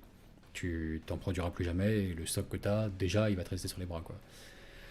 C'est particulier hein, de se lancer là-dedans avec ça en tête, quoi. Mais bon. Ouais. Il y en a de bons, il y en a de meilleurs que d'autres. J'aime pas le style de cyborg, le style de sculpture. J'aime pas. Et c'est très peu compatible avec Games, je trouve. Mais ouais, Victoria, c'est probablement les meilleurs. Ouais. Garriguette demande est-ce que le Totor du Warhammer Day sera disponible à la vente samedi sur quicommence.fr? Est-ce que vous savez? Alors je sais pas, parce que tout dépend. En fait, ce qui détermine ça, c'est est-ce que c'est une figurine accessible aux revendeurs ou uniquement accessible chez Games Workshop. Parce que si c'est accessible aux revendeurs, normalement elle sera en vente sur Quicommence. Il ne devrait pas y avoir de problème à ce niveau-là, parce que les Quicommence à la gamme de games accessible aux revendeurs, hein, d'ailleurs, donc c'est pas un problème. D'ailleurs, d'ailleurs, ce serait con de notre part de ne pas en profiter pour justement caler Quicommence pour ceux qui ne connaissent pas, qui ne nous connaissent pas, mais Quicommence, c'est un site. Quicommence.fr, c'est un revendeur avec lequel on travaille, qui a un site internet et sur lequel en fait vous pouvez avoir 20% de réduction sur vos achats de produits Games Workshop si vous rejoignez le Planet War Game Pack. Donc en fait, l'idée c'est vous soutenez la chaîne à partir de 3 € par mois et vous avez 20% de réduction sur vos achats de hobby. Donc vous faites le calcul et instantanément, dès votre premier achat, en fait, il y a de fortes chances que vous remboursiez votre abonnement, enfin votre soutien au site. Donc ça vaut le coup, quoi. Ça Alors, vaut je le te coup coupe. et Ouais, je te coupe, Timmy, pour deux choses. D'abord, je suis allé vérifier, comme Glocktrack le disait, en fait, le Chaplin Terminator, là, édition limitée, il est déjà en précommande sur le site de il est Quicommence. déjà en préco. Ah bah Il est déjà super. en préco. Il est déjà en préco, donc voilà, on peut confirmer que c'est le cas. Ensuite, l'économie, franchement, on peut pas laisser les gens faire le calcul eux-mêmes. C'est pas possible, c'est beaucoup trop leur en demander. Je veux juste vous en faire un vite fait que j'ai observé par rapport aux gargantes. Moi, ça m'a un petit peu marqué la sortie des méga gargantes, pardon. Oh. Leur prix a fait débat au sein d'un cercle de joueurs. Ah, 150 € pièce, t'en as 3, ça fait 450 €. D'un autre côté, c'est une armée de 1500 points, donc bon, ouais, c'est le prix d'une armée classique. Ah, on sait pas, on ne sait plus. Moi, j'ai juste un truc à dire par rapport à ça. Les méga gargantes étaient en précommande chez Quicommence, en quantité illimitée. 150 € pièce, c'est vrai. Avec les 20% que vous pouvez avoir grâce à Planet War Game, à partir de 3 € par mois de soutien, ça vous faisait 120 €. 120 € le méga gargante, pardon, au lieu de 150. Voilà. Donc si vous avez commandé un gargante dernièrement à 150 balles, je suis ravi de vous apprendre que vous avez perdu 30 balles parce que vous n'avez pas soutenu Planet War Game assez tôt. Et que ces 30 balles, on vous les rendra jamais. Voilà, vous les avez perdus définitivement. Vous auriez pu faire plein de trucs avec 30 €. Plein de trucs. Vous les ferez jamais. On fait de la peinture pour peindre le gargant. Bien sûr, ça fait de la peinture pour peindre le gargante. Ça en fait. C'est la moitié du prix d'un mini gargante, le petit géant. Le petit géant, ça en fait des choses. Hein, mais non. Voilà. Vous avez perdu 30 balles. Et Ah là là, vous les quelle rattraperez erreur. jamais. C'est fini. C'est fini, voilà. Chaque achat qui passe dans votre panier, c'est du pognon de perdu maintenant. Et je veux que vous le viviez comme ça. Jusqu'à ce que vous souteniez la putain de chaîne que vous regardez depuis 3 ans. Semaine après semaine. Ouais, c'est le moment de se bouger, quoi. Plus d'excuses. Plus d'excuses. Donc même ceux qui nous clair. détestent se sentent contraints à nous soutenir maintenant parce que 3 balles par mois pour avoir 20% de réduction sur leur panier Games Workshop, c'est juste Franchement, irrésistible, même quoi. Mini Wargaming, je leur donnerais de l'argent dans ces cas-là, mec. Mais oui. Genre, même peu importe la chaîne que tu détestes, tu seras en mode putain. Mais Tu détestes c'est difficile de Wargaming, refuser à Timmy ça, quoi. Tu les détestes? Tu les aimes pas? Tu veux en Non, je les parler? déteste pas, mais je n'accepte pas. Enfin, je n'apprécie pas forcément leur contenu. Mais s'il y avait une chaîne que je détestais, en tout cas, j'aurais du mal à refuser cette logique-là, en tout cas, de les soutenir et de gagner de l'argent. Et en plus, si c'était une chaîne que j'appréciais, alors là, impossible de résister. M'offrir un répulsor pour chaque achat de méga gargant, c'est quand même quelque chose. On se fait du mal avec les pubs improvisées à minuit, en fait. Ça marche pas. Et ouais. C'est le moment où on est le plus dans le coltard, tu vois. Il faut essayer d'être poussif sur le marketing avec quicommence.fr. Ça marche pas, putain. Enfin bref. Bon, allez, Qu'est-ce qu'on a d'autre à raconter? Petit dernier tour de chat et on ferme la boutique. On vous en a déjà donné plus que la dose à 23h47 là.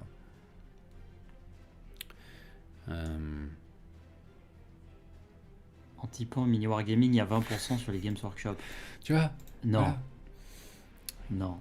Par contre, Ils n'ont pas Antipan, compris. Planet Wargame, il y a 20% sur les produits Games Workshop. Eh oui. Non, Ça, surtout c'est là, en ce qui fait, compte. par contre, alors n'hésite pas Tiens, à lire les questions, top. trouve-moi une pendant ce temps. Tokyo Japan dit: j'ai dépensé 370 € depuis juin. Je viens de commencer le hobby. Ça fait combien de perdus? Eh ben voilà. Trop, beaucoup trop, Alors, on va sortir la calculatrice. beaucoup trop. Voilà. Qui commence? Est-ce qu'ils ont les exclus VPC? Ils ont la vente, enfin ils ont les trucs VPC. Ah, non, c'est important ça. Ils ont les exclus Après, ils ont VPC, mais ils ne font pas plus de 10% dessus, je crois. C'est ça, 10%. Parce que ils gagnent trop peu en fait sur ces articles-là. Tout ce qui est en exclu VPC, enfin direct only, ça va être plafonné à 10% de réduction, je crois. Un truc comme ça. Ouais. Voilà. Voilà. Yes. Donc ça fait 70 € de perdu à vie. Bon. Putain, c'est chum. C'est moche. J'ai une question, nous dit Céléborn. À partir de combien de points d'armée une partie de 40K devient intéressante? 500, 1000 points, car j'ai un budget étudiant et donc pas la capacité d'avoir une grosse armée. Alors tu joues complètement à 500 points, il n'y a pas de problème. Tu joues complètement à 500 points, bien comme il faut. Il est vrai qu'il y a toutes les chances que 500 points, tu finisses par t'enlacer et d'avoir envie de soit de plus, soit au moins de pouvoir varier les unités, etc. Donc 1000 points, partir sur raisonnablement dans tes prévisions, enfin dans l'idée qu'à terme, il faudra prévoir une armée de 1000 points pour que ce soit pour entretenir la flamme, quoi. C'est raisonnable. 2000 n'est pas du tout indispensable, nécessaire, quoi. Mais 1000 c'est déjà bien. 1000 c'est déjà bien. Voilà. Tu peux complètement jouer bien en dessous, hein. Je connais des gens qui jouent en 250 points. Mais ouais, 1000 c'est un objectif raisonnable, voilà. Ça clairement. Ouais. Et oui, Guillaume, en ville industrie, on connaît aussi, oui. Et il y a des bons choix de produits, voilà. Après, il faut voir, voilà, c'est à chaque fois, c'est particulier, il faut que la pièce de conversion précise corresponde à ce que vous cherchez exactement, etc., etc. Ouais. TOD demande: qui commence vend-il du Forge World? Si c'est le cas, bénéficions-nous de vos tarifs fort attractifs? Alors non, parce que Forge World, il y a que Forge World qui le vend, ça par contre. Seul Forge World vend du Forge World, quoi. Exactement. Légalement.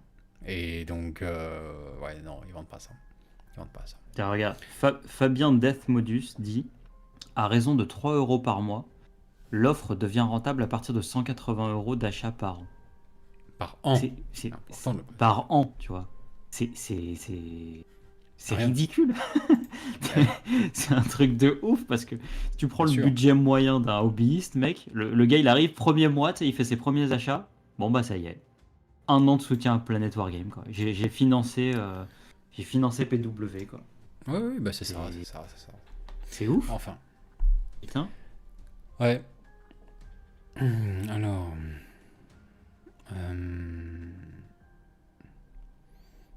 Jusqu'à quel point la règle du WYSIWYG s'applique en tournoi? Je sais pas. Ça dépend des tournois, faut que tu contactes les organisateurs RADA. C'est très variable suivant les tournois, quoi. Junior dit: sinon je vis au Québec, acheter un méga gargante me coûtera moins cher en France que chez moi. C'est stylé. J'imagine. Ouais. Donc non, pas de Forge World à l'horizon.